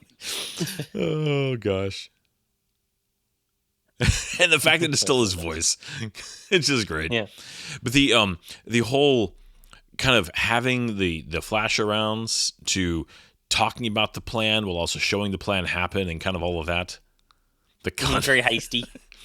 Righteous decision. So this is of course they had Chris Evans. They were filming they were filming Winter Soldier, so he was around, he was in shape, he had the haircut. They wanted to add it. It took like only a couple hours, but they put Tom Hiddleston in the suit. He did the scene, and then they had Chris Evans come in and do the scene pretending to be like acting like Tom Hiddleston. Tom Hiddleston did. Like, and so you get that feeling he's acting like him, you know?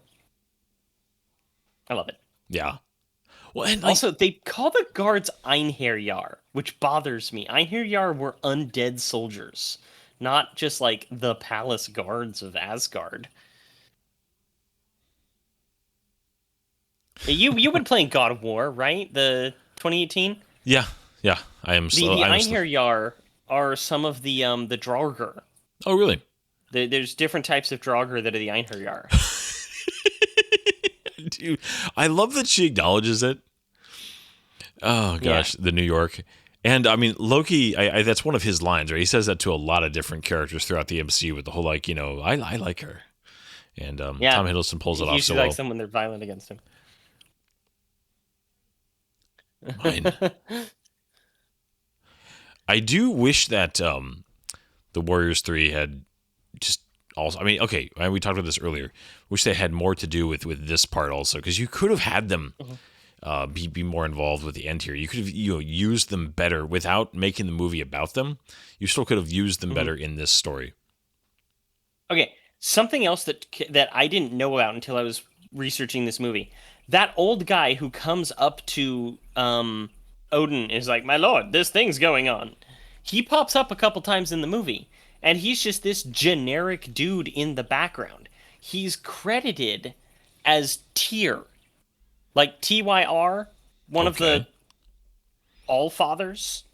Oh, The god of war for the Nordic pantheon. And he's technically in this movie, but he's just there as some generic old man. It was baffling to me. What do you think of this running gag? Of the people, like, stopping all of them. What do you think? Yeah, what do you think of it? Does it annoy you? Because I didn't latch onto it, to be totally honest. It's just, even like the first time I'm watching it, I'm like, this is a little overdone now. But I get what they're going for. Yeah, I think it's just, it's the kind of thing that I think looks fine on paper. And I still think that they could have easily just all snuck out. Oh, I like having a little heist sequence. And the fact is, I get where you're coming from. It works better for the production to have fewer characters to have to juggle. Oh, yeah. I almost am glad that they didn't use the Warriors 3 past this, because it would kind of, like, create a more muddy movie. I want them to have something that was all their own. And apparently they had actually talked about it briefly, but what's-his-face had to go make himself Shazam. And Zachary Levi. Rest in peace. He was fun. Just that laugh, nothing else was fun. All of the Thor and Loki scenes, though, with them kind of coming in to do last-minute rewrites between the two of them, I think that that's where you're really gonna see most of, like, Joss Whedon's rewrites. I think. Oh yeah, well, I mean, he's all about reeks of him. Yeah, he's so he loves the quippiness. Sorry, I'm actually getting caught up in, like, them doing this stuff. It's fun. Yeah, it's a great scene. Yeah. The plan is actually kind of interesting. Ooh, they're stealing this thing, but it's able to it's just kind of step 2, And they set it up in the previous movie that Loki knows secret ways in and out of Asgard. I do appreciate that. Yeah. Yeah, I mean, it's this is going to sound a little bit hypocritical, I guess, but I both really enjoy Joss Whedon's, kind of quippy style, and I also find it annoying. Yep. No, that's the best way to put it, because he does a lot of things really well, but he tends to overdo them because it's what he's popular for. It's what he's known for. I don't blame him for having it be overdone. I blame him for being a creepy weird man. Yeah. Well, we were. Go ahead. Sorry. I think people give the Whedon-esque quippiness a little bit too much crap because people respond really strongly to it, and it tends to come from a place of, like, really good, really fun writing and intention, even if it doesn't always land right. It's a good little subversion. This is so weird seeing him in this role, because we didn't talk about it earlier, but they recast the character of Fandral. It's now Zachary Levi, where it used to be a guy by the name of something. Yeah, well, and he wasn't available because he was he left to doing go do a TV show. well, he was doing Once Once Upon Upon a a Time. Time, but wasn't he Prince Charming in Once Upon a Yes, Time? he was Prince Charming in Once Upon a Time. Yeah. And Zachary Levi was told that the characters would be having a lot more to do, and he ended up being really disappointed, especially when Thor Ragnarok rolled around. Um, and so he ended up getting offered the role of Shazam and left. So I was gonna say earlier about the kind of the Whedon-esque. I think in this movie too, the fact that Avengers was just a lot of fun, but we got in Iron Man 3, we got kind of that Shane Black vibe, and in this we got the Whedon thing going again, and it's just they have a similar sense of just that we're just trying to be funny all the time. We're just trying to be really quippy, really kind of bro humor. Is that a way of putting it? And it was just we had several movies in a row that all had a lot of just that. We're just going for I mean, and the whole Marvel, everything has got to be quippy all the time. I mean, that's a very well known thing at this point, and But I get think that tired it of it. lends to the signature style. I think where you start running into problems is specifically DC trying to rip off that style. Oh You yeah, go watch like the reshoots that they did to the Suicide Squad and the stuff that they did with like the Flash, and everybody's like, oh, they're just trying to be all Marvel quippy, and suddenly Marvel quippy is what becomes bad when what was actually bad was the people trying to copy it. Because I maybe. think that as a signature style of a quippy, fast moving, funny action adventure type, Marvel did it well, Marvel did it fun, and they did it first. But they're getting blamed for it being a bad thing because other people copied their homework badly. Yeah, but I do think that they also ended up taking it too far by going into a I think the two people I would blame for kind of ruining it in a way, and I mean ruining it's strong. I think that Taiki took it. He definitely took it too far as just that humor, and as much as I think all three Guardian movies are actually pretty solid, I think that James Gunn just went a little bit just to like yep you just the same trick several times over, and it just See, I kind of disagree with that because I think that like Taika Waititi took his brand of humor too far, which part of that is the quippiness, yes. But what he took too far was the lack of seriousness. yeah. Because one of the things that Marvel did well was being able to balance. Like even take this scene. There's this emotional intensity to these scenes as they're bonding as brothers. Um, Taika Waititi didn't take time to breathe away from the comedy. He Yeah. went too comedic. I I think that, and I could possibly be totally wrong on this. I think that James Gunn did it perfectly through all three because there were moments, especially in the third one, more than any of them, and you could really see his growth as a filmmaker in it. Hmm. Um, he made me just want to cry a couple times in the Three third definitely had one, some and seriousness. I'm not going to argue that.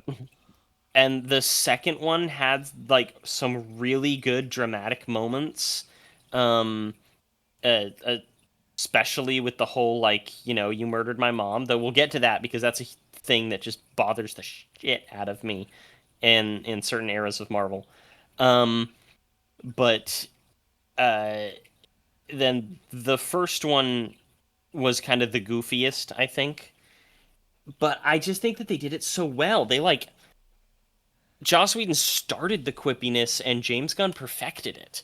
And it's what I wanted from Marvel movies. And I liked it best when they had the serious drama in it. But I think that they're good and it is the style of the Marvel movies of the MCU. And I don't think there's anything wrong with it. Yeah, and so the best way I can think of to describe is I don't emphatically disagree with you. I just maybe it's the and you might be right when you said earlier about it's kind of the influence it had on other things, which is, kind of soured it. I think it's just one of those where I got tired of it quickly in the DC.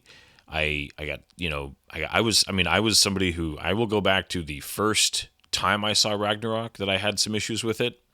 And then obviously, I remember having that conversation with you right after. And I like Ragnarok for the most part. Like, I'm not gonna even try to say like, oh, it's not actually that good of a movie. No, it's actually it's a lot of fun, and I'll happily. Oh yeah, it's one of my it favorites. I'll fight you. Oh no, and you don't have to. Like it was, but I could see like you were right on the edge. You were tiptoeing up to the edge of taking it too far, and then obviously in Love and Thunder you saw that. So it was a I was. And it's the kind of thing where because it was taken too far, I struggle, and this is a personal thing for me, most likely, but I struggle to separate these in isolation. And at the time, it wasn't overdone and it wasn't overwrought compared to, just now with all the time and the amount of times it's been done poorly and kind of where this style was taken and overused by other less talented filmmakers. It just it kind of retroactively soured all of it for me, and that is that is a me thing, but it still is a thing. Yeah. Does that make sense? No, and I understand that. I think that because part of it is that my brain is still in the time that this came out in 2013, because we were just coming out of the Iron Man was kind of its own anomaly. But we were coming out of the 2000s, and especially the late 2000s, when everything had to be kind of grim and full of attitude and getting, like, bleaker, kind of Dark Knight effect, right? Yeah. And so to have something that went, we're going to be colorful, and we're going to be quippy and likable instead of dark and brooding was such a breath of fresh air. Yeah. Oh, it's well, I think we're kind of ending up in the same place in that Hollywood is so bad at learning the wrong lessons from things, I mean, and it does it with every aspect. I mean, we saw it, come out of the Matrix in the 90s. We saw it come out of here you go. Here's your Empire Strikes Back. They actually show like the first one anyway. We actually saw two like the bones in there. The fibula and the tibula. But you mean Dark Knight with being dark and whatever. It's just there's so many examples of the wrong lessons being learned by Hollywood, and it's annoying and frustrating. It is annoying. It is frustrating. I have a little bit more, grace for it. The more that I learn about and I'm not saying that you're wrong or anything like that. I just have a little bit of grace for it in some circumstances. When the more I learn about like production and the turnaround times for making films, it's like you're already halfway through spending millions of dollars to make something when you realize, oh, this isn't what's popular anymore. Like, you can't really go back on it. You have to release it, and there's still going to be these problems that you can't undo out of it. Okay, but you see the ether coming out of her right here? Yeah. Do you remember that scene that I pointed out earlier? Yeah. Of her floating? It's the same shot. They just rotated her. Yeah, they just rotated it and threw a different background on her. Yeah. Sorry, we talked through about random stuff, but I mean that's what we're supposed to do. That's what we're supposed to do. We missed a whole chunk of this movie. So the bad guy just won. But no, wait. That can't be. But yeah. I like this effect though. I'm not a big fan of the color palette. It does make it look kind of alien. I like this plan. I think that it's actually a pretty good plan. He's like separating the ether from Jane, but the bad guy's not getting it, and it gives it that moment. I liked the deception, God of trickery, God of thunder. There's good stuff to it. Well, the way to show Loki being himself, but still like helping, I think was a really a good choice there, because you got to have a little fun with the audience, but you also got to ultimately be like, oh, okay, so he's still Loki. It's not like he drastically changed, but he's he's using his strengths. Mm. Um, I kind of like it when you have those moments where the good guys have a good plan and it actually works, but for some reason, like a piece of information was missing or something that they didn't see happen. Like it means that it failed, even though it was a good plan. They weren't being stupid, They just failed and to think so about the fact that lightning from Mjolnir was not enough to destroy an Infinity Stone. they didn't even know it was an Infinity Stone. Um. So yeah, I I like a lot about this scene, and this my sister kind of hated this movie, to be honest, because she was so sick of Loki, because she loved Tom Hiddleston and she still really does like Tom Hiddleston, but she got so sick of Loki like dying and then not dying, fake death. And so when they announced the Loki TV show, she was just like, I'm done, I'm not watching that. He's fake died too many times. I do think that there's a little bit to him being maybe over relied on in a way where, because people love him, you're like, okay, so can we, when we, but at the same time, he and his stories have consistently been good enough that as much as I agree with the sentiment, I also don't entirely mind, because he's one of the most consistently like good stories have come out of them using him again. And so it's And they even started incorporating it into the actual plots like of his series, that he has this weird habit of coming back from the dead. yeah. And they use it in Loki season 1 when he gets pruned, and they have the whole thing in the void, and there's all these different Lokis in the void. I think it's great. Yeah. I Yeah, some of the action here is really competent. Oh yeah. And like you And can how tell it's like filmed. right there, like Tom Hiddleston was putting some work into those moves. Mhm. This And he trained for it. He did some really good preparation.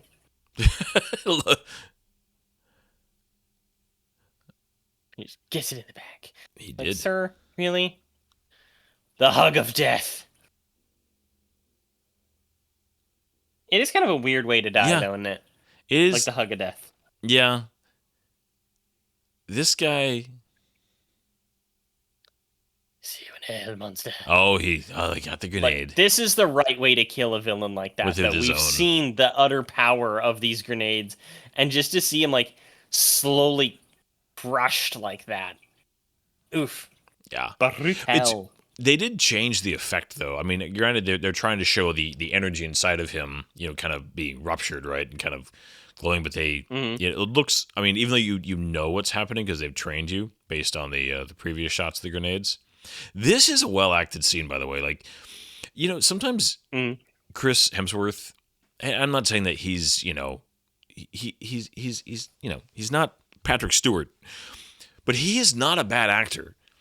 And he gets moments like these that I feel like are genuine, where he gets that kind of that emotional intensity going in his eyes. That Yeah, he's strangely good at that. I remember his role in the 2009 Star Trek as George Kirk. God, he did so good in that. And this is that same type of energy, you know? yeah, He is a surprisingly good actor, but he's just, I don't think he can be a consistently strong performer. Well, I think too, it's just, and I have sympathy is a weird word for somebody who's made a very healthy living doing what he's doing, but he is just, he can't get away from the fact that he's just a big, he's a big lug. Well, he's a big lug. He's a fitness kind of icon at this point. As far as actors go, I mean, he's up there with Hugh Jackman. But Hugh Jackman has always been able to kind of fall back on his musical theater roots and kind of have that as like his break from being in shape to play Wolverine. And I wish that Chris Hemsworth was able to to find another type of cinema to do that, he could, because he's tried a couple times, and I feel like he would enjoy just acting in a regular movie Well, at some point, and he just can't. But because they want him to be the star, they want him to be the big thing, and it's like he just can't quite do it. I'd love to see him get the right project that allowed him to try something different that didn't have the pressure of needing to be a huge box office success. Well, I think that he did actually find some things. Were you ever familiar with his Limitless series? No, he did. I mean, he only had one season because he kept wanting to do this stuff. Or wait, did it have more than one season? no, I think like it only that had was one Chris season. Hemsworth, because the Limitless series, the TV series you're No, talking no, no. about. It's not based on the movie about the Bradley super Cooper. smart pill. Because that also It's got a TV show. It did. It actually got a surprisingly good TV show that didn't quite get the recognition it deserved. But no, he has or had a reality series that I think got canceled specifically because the insurance didn't like it because he kept wanting to do crazier and crazier things. Yeah, it's called Limitless: Live Better Tomorrow. It was on Disney Plus. Oh, okay, And yep. it was created by Darren Aronofsky. I know what you're talking about now. And Yeah. and he just wanted to do crazy things, kind of like experiment with things, show people how to live life to the fullest in a really interesting way. And he did some cool stuff, but he couldn't get proper insurance for it. I love him hanging up Mjolnir on the peg. That's Great. Just, Well, that it's so wasn't that polite. was improv by him, I believe. I believe it was too. Yes. Yeah, because he was like supposed to. He's still in his tidy whities. Oh man, it helps him think. It's just great. I love that she's still in her Asgardian, like robes and like a piece of armor almost. Yeah, her weird little like half boob piece. Yeah. Oh, Oh, thank God. Oh man, he is such a great actor. oh, so good. God, Luthen, dude, in Andor. Oh my Yeah. god. Well, Okay, different thing. he has range that is just nuts. It's interesting that they Yeah, he has the range of Bryan Cranston. yeah. Like, you watch Malcolm in the Middle and then Breaking Bad, and then you watch Thor, and then you watch Andor. Like, damn. Okay. What do you think about the This fact is that supposed if to you be had been Loki, paying by the way. Oh yeah, it absolutely is. Well, that's. Oh, so just about to ask you, they gave it away there. If you were paying attention, they showed the green like hologram imagery just for The a shimmer. second. What's that? The shimmer. Yeah. So if you were paying attention, they gave it away. I really think that was a mistake. I think the last end, it just would have been more effective if they hadn't given it away. I actually disagree with you on that. Really? I think that it was just brief enough that most people didn't catch it. Most people wouldn't put it together. Maybe that's me not trusting my audience, but I think that it was important because if you just have the ending appear, it's a little bit too out of left field. It's a little bit too out of pocket. They needed a hint, or else it's just kind of, how the hell did Loki get back from that planet? Oh, I'm to totally Asgard fine with and overthrow Odin. Yeah, I'm fine with showing him on the planet, and I'm going to call it a skiff because I can't think of what else to call it. But the Skiff's a good one. yeah, it looks kind of like a a Jabba the Hutt skiff, but Vikingish. But I think you could have had him still be there, and when he reports to Odin that he kind of like Odin turns, he kind of gives him like a look that kind of lingers on his eyes, like what's going on. And I think you could have done it and just not had this shimmer. You see, I think that the way that you're describing it is too obvious versus the shimmer. Most people aren't necessarily paying attention to a little scene like that. I don't know. Okay. I like the way that they did it. I thought that it was really good foreshadowing. All right. It's interesting That's that just me. All right, that's fine. It's totally fine. He's got pants on. Thank goodness. Well, they had the line, "I'll get my pants." it is interesting that they This is some really good work. this is good work, that they kind of let Jane and her team like get to participate in the solution.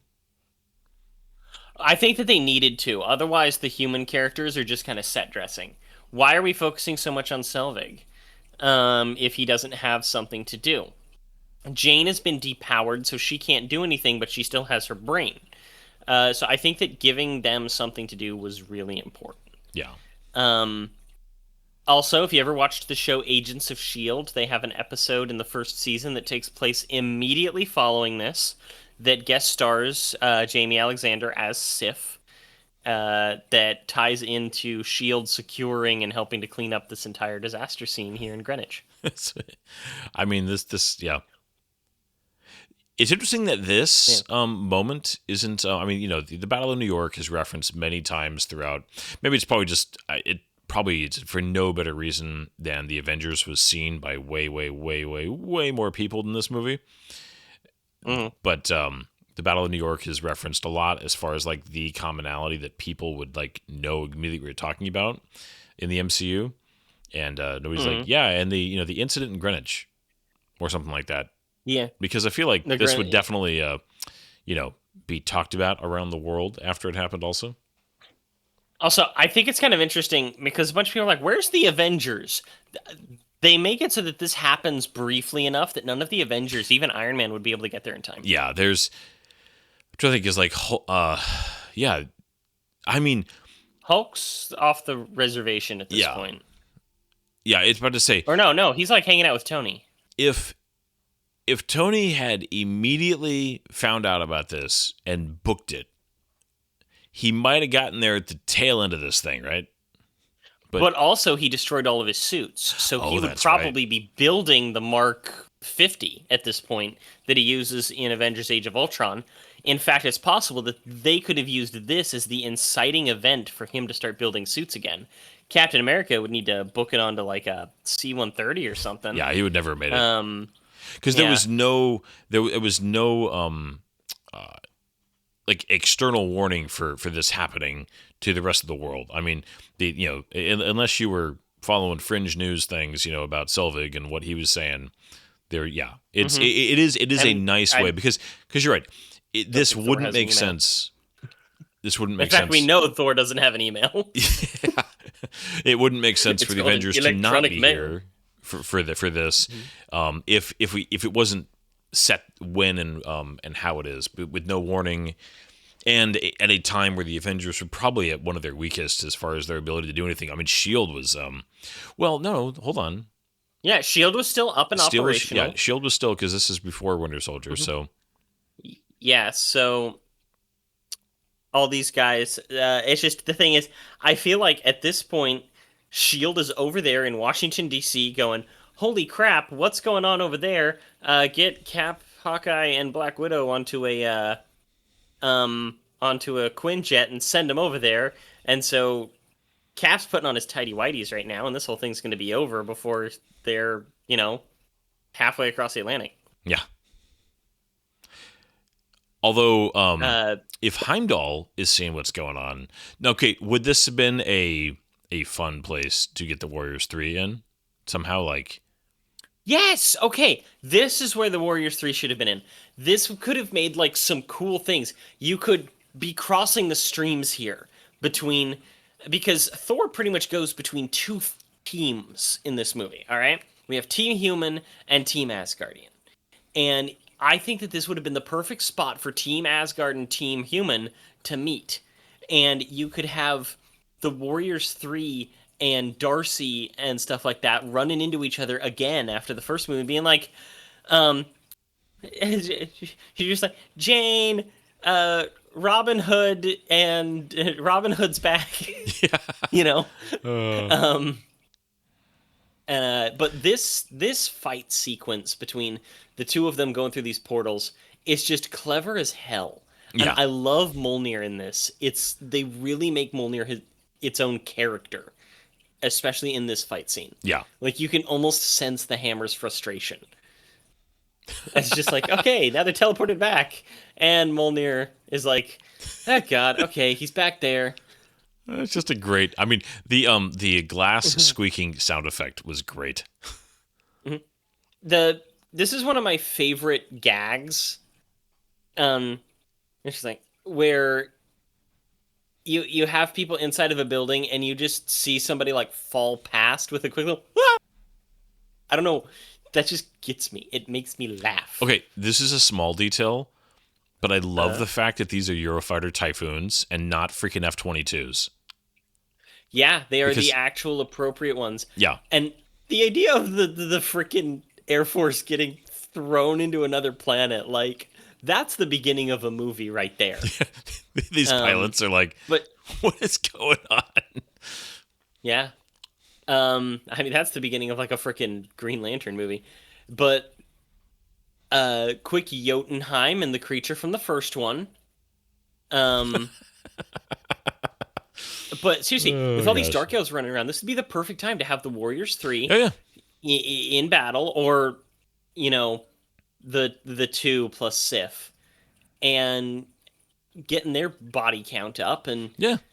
Well, interacting with these characters. And I really don't care for the character of Ian here. He's just kind of set dressing. Like, he has this one moment that's kind of cool, and they have the kissing gag in a minute. But, like, I don't know. They could have done without him. In fact, if they had replaced him with a Warriors 3 who gets involved with crap on Earth, that would have been funny. What would have been funny, Imagine too, if because they had replaced Ian with Hogan. Instead of him sticking around at home after the battle, he like ends up going to Earth with Thor to help him, and he ends up staying on Earth, and you can have some sort of like little side plot odd man out as he's hanging out. Oh, I love this. Just him having to use the tube. It's great. it's great. Yeah. Oh, mind the gap. The lady. Oh, so sorry. Just like, She must be ovulating. oh, gosh. Wasn't there? But yeah, the okay. whole convergence thing Was it supposed is to be just 9? not interesting to me. It's only What? 4. Is this supposed to be 9? So they're on Earth. Shouldn't There there are be 8? supposed to be 9 realms, yeah. So if Earth is one of them, shouldn't there be 8 things above them? Yeah, aren't there? Don't There's they have only a scene 4. where it shows them? Okay, 1, 2, I don't think 3, it only 4. shows All 4. right, you're correct. Yeah. And they Let's see. really look like they just picked the colors so you could tell them apart. Is like there's the forest realm Yeah. and there's the lava realm and there's the the sand realm. It's Because Vanaheim's going to be the green one, Jotunheim's going to be the blue one, Helheim is going to be the red one. I like the red blood tornado. You know, at least it's not a blue sky beam. I was waiting for you to reference the skybeam. I was like, yep. Yeah, I mean that was definitely a trope that got overused. Oh Around god, this, I hate this the era. blue sky beam. I mean, how many movies was it in? Oh, Okay. it was. I mean, Well, just the MCU alone, a couple times, and then I mean, Man of Steel was so egregious. There was. what's the I mean, crap? What was the other one? and the MCU Fantastic Four. Yeah, Fantastic Four. The MCU didn't like create it, to be fair, but yeah, it definitely got Avengers, overdone. Transformers 3. That was the other one, and Big Hero 6. Big Hero 6 had the Yeah. blue skybeam and a Stargate. Yes, it did. In fact, I think they were the same thing. A lot of people say that there was a sky beam in Godzilla, King of the Monsters, but that was just him shooting his blue breath into the Oh, air. it was just, and I yeah, did just that atomic pass. breath. That's fine. I mean, that's actually an old- Skyline. that's an old. I mean, that's like a classic Godzilla thing. So Ghostbusters Afterlife. Okay, here's the other one. Boom, amputation. So, Oh. is that at least? there you go. But yeah, I like this concept of him like doing, throwing these things. I don't like the setting. I don't like it's this red debris field. Yeah, I want it something makes a little it- bit more clear, a little more dramatic. Because this isn't dramatic. This is melodramatic. Yeah. Well, it just it looks so just. This looks like a video game sequence all of a sudden. Yes, this looks like the end of Mass Effect 3, but red. However, Thor hammering a nail into the bad guy in order to end it, great. Perfect. Good job. Aw.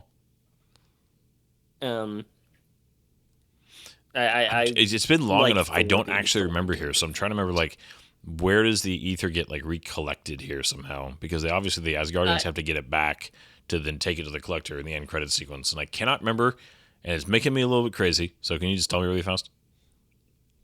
Oh, it never shows it. They never show it. It just kind of.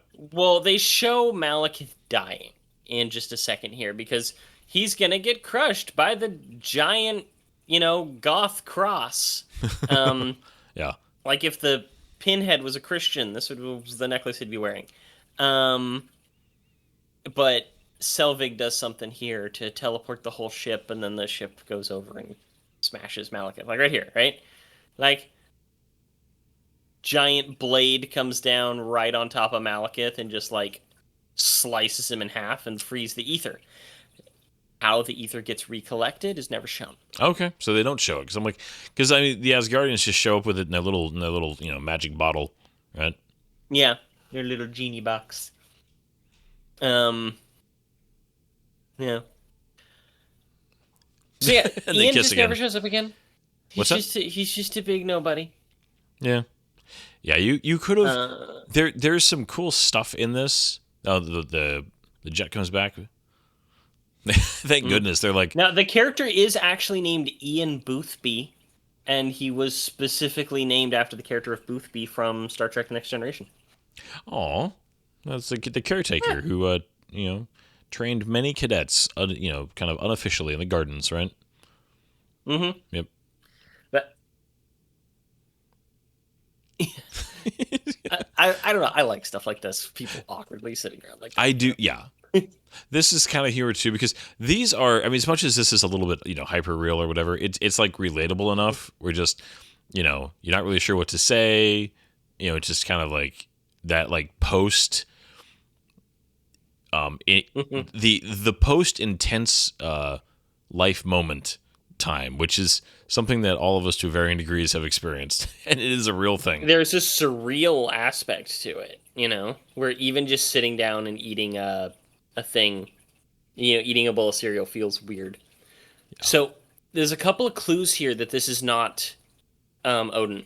The first is the absence of his ravens, Hunin and Thugen? Thunin? I have no idea. But also, watch how he sits down. And also, the whole thing of him rejecting the hammer. He doesn't reject the hammer because Thor should have it. He rejects it because Loki can't lift it. Yeah, but to say that would give it away. It would just fall on the ground. But this is their version of character development for Thor in this, is that, I don't want to be king. Even though the last one was about him growing into the man who would be a good king, this is him. See, look, he's sitting like Loki. Yeah. Specifically, he's not sitting like Odin. Odin always had the two arms back against the rest.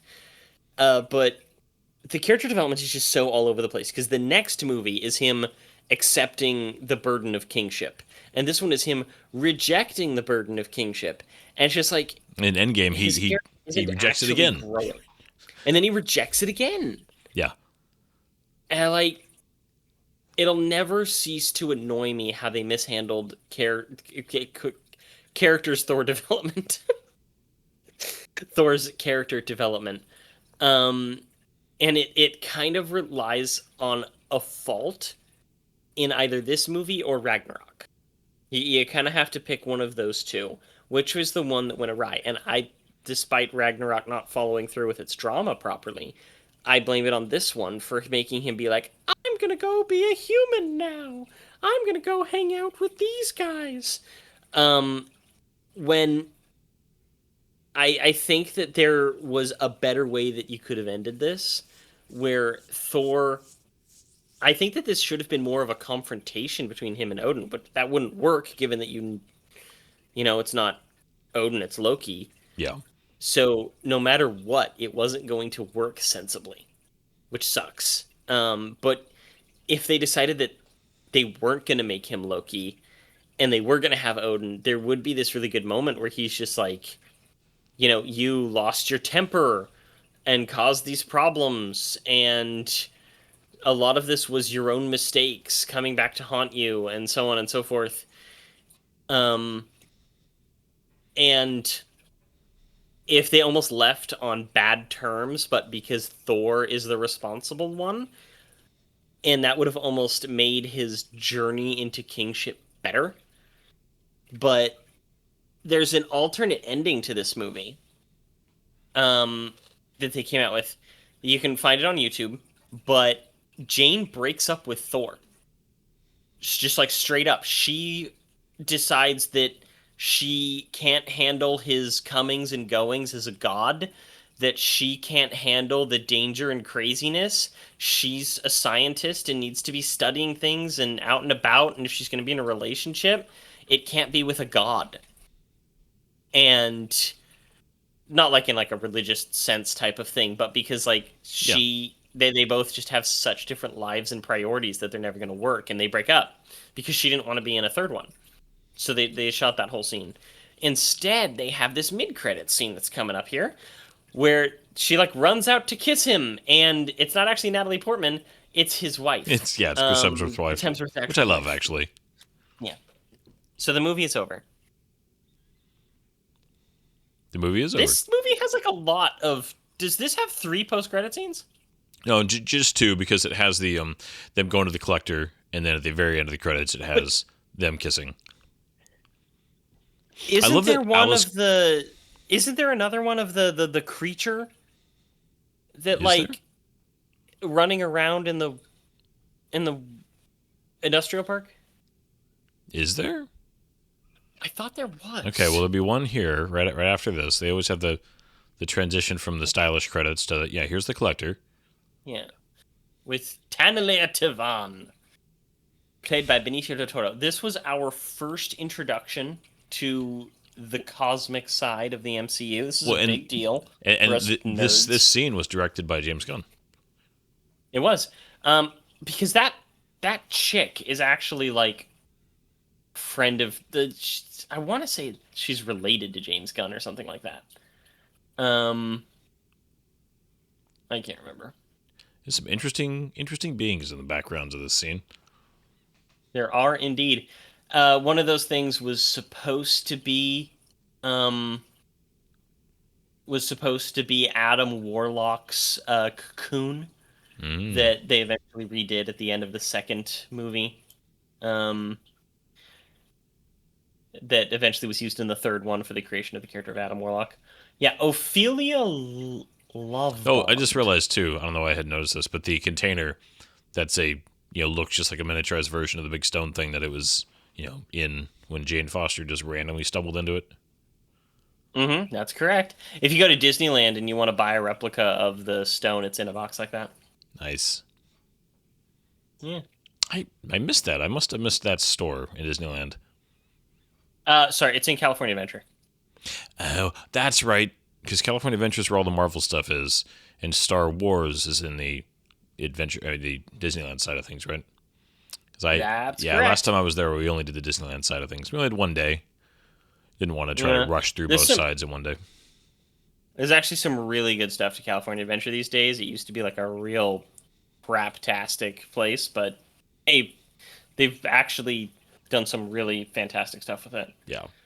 Well, next time Jen and I are down there, we're going to do just that side of it, since we just recently did the Disneyland side of it. So yeah.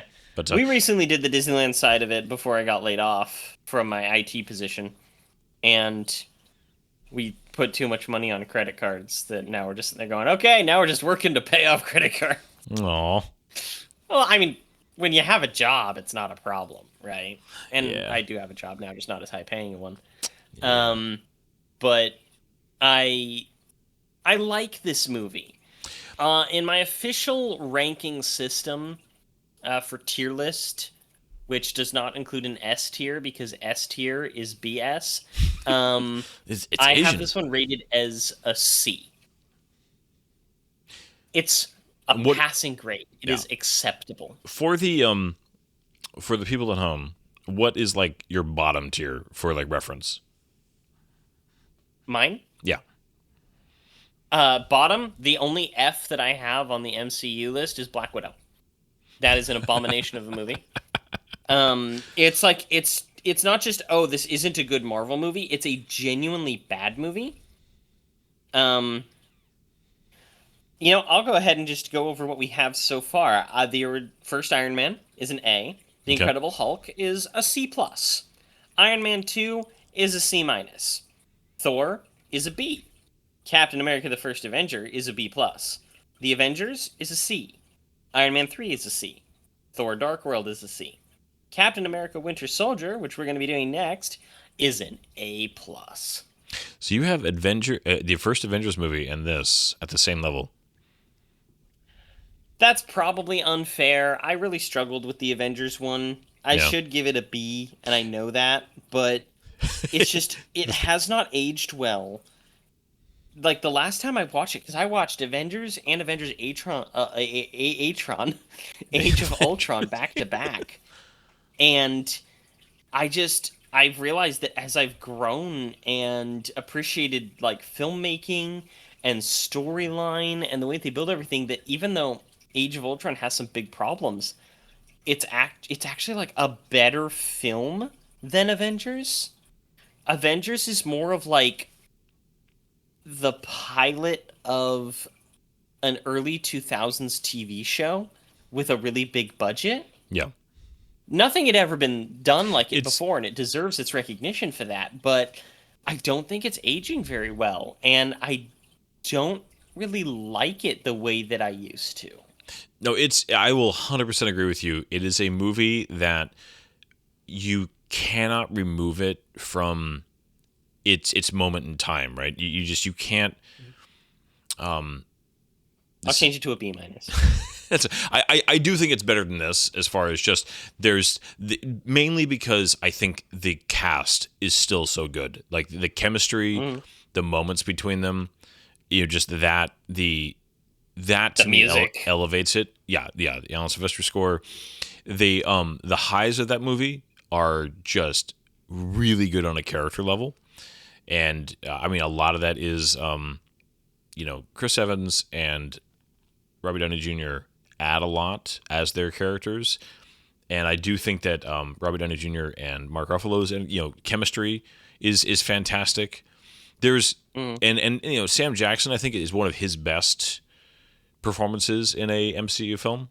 Oh yeah, yeah. So like there's that stuff, but I agree. I think that when people rate it, you have to put it in the moment that it happened, because in that movie I remember in theaters, I saw that movie I think 3 or 4 times I kept having people that wanted to see it, and I enjoyed it. Oh yeah, I saw it 4 times in theaters. Yeah, I enjoyed it most times. It was just, it was you kind of have to, if you put it in a vacuum, yeah, you're right, it's not as good, but it was such an accomplishment, and it was something that we just didn't expect at the time. So and there's multiple films like that. I actually think it would be really interesting to kind of talk about the best movies for kind of them in a vacuum versus them in the context of when they were released, because that's just an interesting film conversation. But yeah, I would there's nothing I would hard disagree with you on as far as your rankings. I think that I always struggle with Captain America: First Avenger. I think I would move it to an A minus, just because I have a real soft spot for that film. But I also understand that objectively there are issues with it. And what was I actually don't have anything below a C in the original, in the Infinity Saga. So It's not until after the Infinity Saga. Yeah, this must be like some extra footage somehow or something that they're repurposing here for her, because they didn't have her for this scene.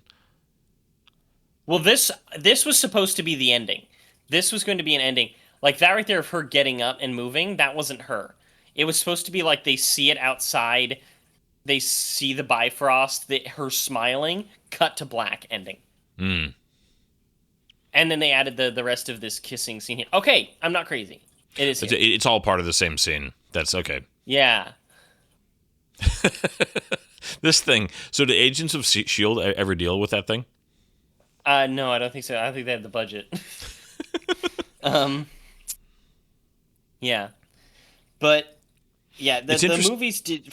Looking at the movies didn't start getting bad. A lot of people say that the movie started getting bad starting with Eternals when Black Widow was the first, but they started getting consistently disappointing for me with Multiverse of Madness, because then you end up with Love and Thunder, Wakanda Forever, Quantumania, The Marvels, Yeah. Brave New World. Well, Yeah, we so we much went stuff. from the and not even a bad. But I genuinely don't think that there was a bad movie until after No Way Black Home, Widow. right? Black Widow is before No Way Oh, it Home. was before. Okay, so there was not a genuinely bad Marvel movie, I think, until after Endgame. But they're like we were talking about earlier. You have to have the bottom of a list when you're making when you're making a list, right? And I know if for most people it was a competition between this and Hulk for the bottom of the list, like pre Endgame. hmm Uh, Iron Man 2. Yeah, it was usually Iron down Man there too. 2, Thor 2, and the Hulk were the ones that were always brought up as the bad ones, and they still are sometimes. Yeah. Although I just Yeah. in light of the new lows, it's just it's it's bad. But because I mean, where would you did you give a grade to Hulk in that year? Oh yeah, I have the whole thing. I have it written out. I'm looking No, at my I know notes. when you just listed those out for the audience, I didn't hear you say the Hulk I Hulk. have is a C plus. Okay, so Iron Man 2 you is a must have C said that because minus. so you think Hulk is actually a little better than this. Yes. Okay. Part of that is a bias that I have of thinking about the Hulk's deleted scenes. There are several deleted scenes to to the Incredible Hulk that make it a genuinely better movie. They flesh out some character decisions. They add some good comedy to it. Um, they show Bruce Banner just being a smart dude, Yeah. and it in my brain those changes are still there sometimes, and um, I I like that movie a lot. I like the action. I like the villain. The villain was Yeah. interesting. Thor two's problem. It has a lot of problems, but the most egregious is the villain. And he's really the first of the Marvel villains, or the second. I think Ivan Vanko is kind of that equally shallow villain because they cut out a lot of his scenes from Iron Man 2.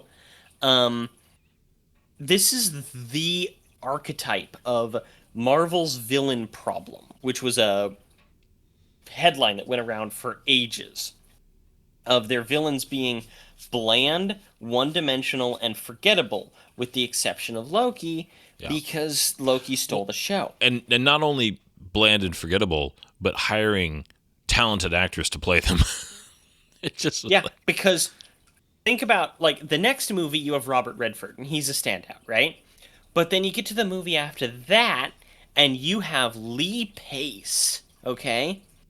And he's so good, but he's just bland bland bad guy. yep. Ronan the Accuser. accuser. Um What's he and then accusing you of? I'm always Ant-Man, curious. What's he accusing you of? right. Yeah, Sorry. essentially he's Ronan the lawyer. But he's a lawyer with a hammer. And people talk about the MCU's villain problem, but in my opinion, it's not really earned. I think that it's those two movies in particular, Yeah. in terms of because the next one that has a really weak, forgettable villain like that is you could say Thor Ragnarok, but what's her Hela is Oh, pretty she's beloved, yeah. despite being kind of basic.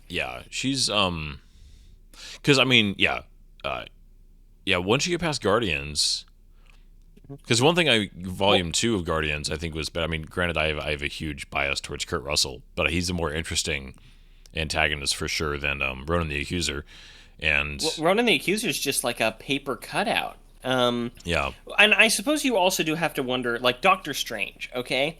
Everybody remembers Dormammu, I've come to bargain. Dormammu is interesting, even though he's only on screen for like 3 minutes. Yeah. Caecilius, played by the wonderful Mads Mikkelsen, who was actually the studio's first choice for Malekith. He's kind of He's a little thrown flat. up there. If you're going to be like, oh, the flat villains of Marvel, you're going to have a picture of Ronan the Accuser, Malekith, and Caecilius. Yeah. But I don't know. I love Doctor Strange. It's one of my favorites. And No, I like Doctor Strange a lot also, because especially There's a I love origin movies. there's a particular moment in Doctor Strange that they give to Caecilius that bumps him up for me into actually a more interesting villain, even if he didn't get as much time as he deserved. That puts him above characters like Ivan Vanko, Ronan the Accuser, or Caecilius. Yeah. And or Malekith. I mixed up those names because they're mouthful It's okay. fantasy names. But I don't know. I think that this is the movie that set up the archetype of the bad Marvel villain. Because, Ivan Vanko could have been a one-off. And the Mandarin was memorable because of the weird twist. So I think that it's actually an unfair archetype of the Marvel movies of them having a villain problem. Because it happened 3 times out of 22. Yeah, I think it's And I just just the don't 3 think that's times happened close enough together that it got talked about. But the internet's gotta make things out of things, because that's how you write articles and get people to click on your websites. So Yeah. So that's me. but yeah, I'm no, rambling. I think that this is one of those. I don't think of this as a particularly bad Marvel movie, but I also never think of it as like a particularly you want to watch a Marvel movie? Which one should we watch? Like, I've never been like, Dark World, that's what we should go watch. It's a perfectly average Marvel movie for me. And I mean that like in a good way, because there are some that I will rant about being awful, and there are movies that in the Marvel universe that I will adoringly talk about how good they are, and this is neither of them. So that's just kind of where it sits for me. Yeah. I don't think this will ever be anyone's favorite movie. I think that the only ones who could sit there and say that this is their favorite movie are going to be the really hardcore Tom Hiddleston fans.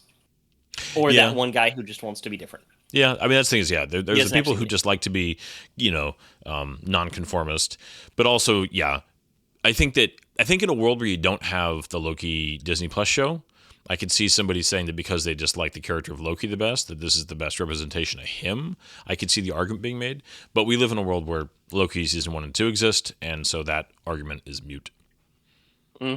Yeah. This is nobody's favorite movie, where almost every single other of the MCU movies, with the exception of, like, Iron Man 2, like, I could see the reasons why people would be like, this is my favorite movie ever. With I literally identify almost with that. every single one, with the exception of Iron Man 2 and Ant-Man Quantumania. I think once you get into the multiverse saga, there's a couple, but yeah, I hear you. So, but yeah, let's wrap this one up. But we will definitely be back with a movie that we have lots and lots of fun things to talk about, because we both. I'm going to try and find bad things to say about it. That's my goal. Oh man, I'm looking forward to next week. Please join us for Captain America: The Winter Soldier.